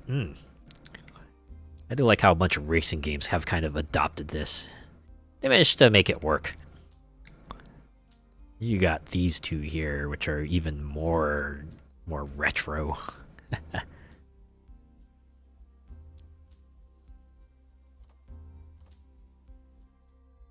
Alright, well, in any case, we've managed to hit another 2 series. Made some good progress. It's been a good few hours here, so I think I will go ahead and call it here. Guess for a first affiliate stream, it's pretty low key, but I had to admit, I certainly was not expecting to get that email saying, "Hey, you've been invited. Go ahead and kind of get everything prepped." Like, all right. So yeah, I'll definitely be looking at other stuff I can do and incorporate. Have a good night. Yeah, you have a good night too. Thanks for hanging out. Yeah. Thank you to everyone who came by and checked me out and maybe stayed and lurked for a bit and watched and chatted. I appreciate each and every one of you. I'll be back on Friday. Yeah, I'm doing a Friday stream this week, and we'll be wrapping up Sea of Stars there. I'm like right at the final dungeon. So we're just gonna get right into it. We're just gonna storm that lair. We're gonna take down a Fleshmancer. We're gonna save 2 worlds. It's gonna be great. It's gonna be great. I played that game for almost 3 months. Granted, I did take like a couple weeks off here and there for various reasons, so it might be a little longer than that, but we're real close to finishing it. And then I can start a new game on Friday. Maybe I should look up on that too, but I'll cross that bridge when I come to it. For now, I'm gonna look for someone to raid. I will look for someone to raid.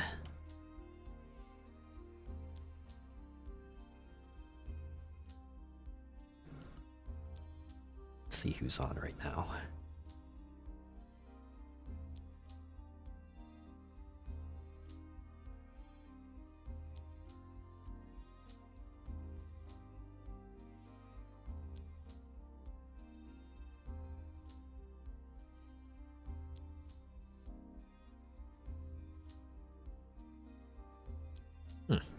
Seeing a handful of Fortnite streams. Then again, Fortnite's probably going to be that evergreen game. As long as Fortnite exists, there will be someone playing it, because it's like mega popular. Probably not like the height of popularity it once was, but still a lot of folks playing it.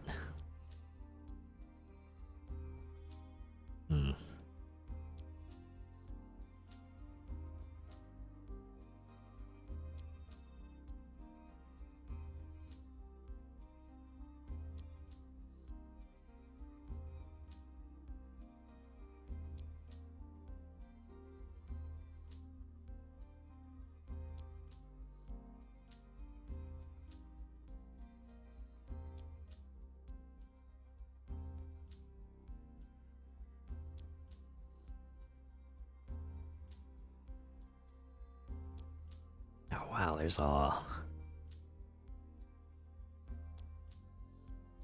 Oh, seeing a few backpack battles streams as well. In fact, the person who's raided into me last week was also playing backpack battles. I did play a little bit of that myself. It's interesting. I think I mentioned it last week, but yeah, interesting mix of kind of the backpack hero style of inventory management plus a super auto pets slash teamfight tactics style of kind of PvP. It comes together pretty well.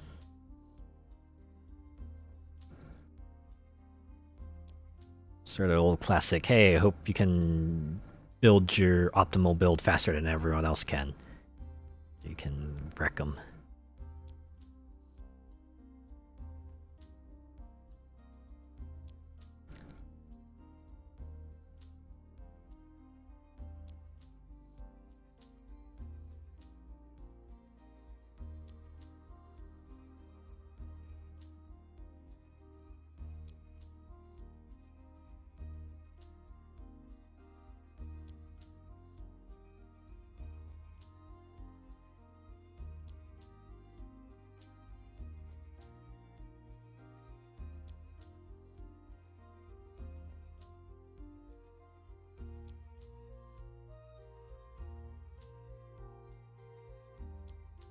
Oh, there's another game I've been seeing the rounds.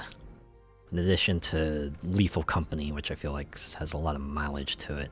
Also been seeing this other game called Refined Self, the Personality Test. It's probably exactly what it says in the title. I remember playing like another game that was like much older called Doki Doki Universe, which was essentially like a big personality test as well. I remember getting to the end of it and getting back my results and thinking, yeah, you know what, that all checks out.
You know what? I don't think I've ever rated them before. Or maybe I have and I just don't remember. Let's see if about to stop raids. Again, usually not an issue, but alright, let's see if this one goes through. Hey, it is! Alright. Lil Lily Rosie is playing Quake 2. So a bit of a throwback, I guess. Kind of a hard pivot, but I don't know, I feel like professional driving game is kind of a... Well, say it. Anyways, we're going from like driving to shooting. And this one's decidedly more retro. So there you go. Raid message. What should the raid message be? Oh, you know what? I think I know what I want to do.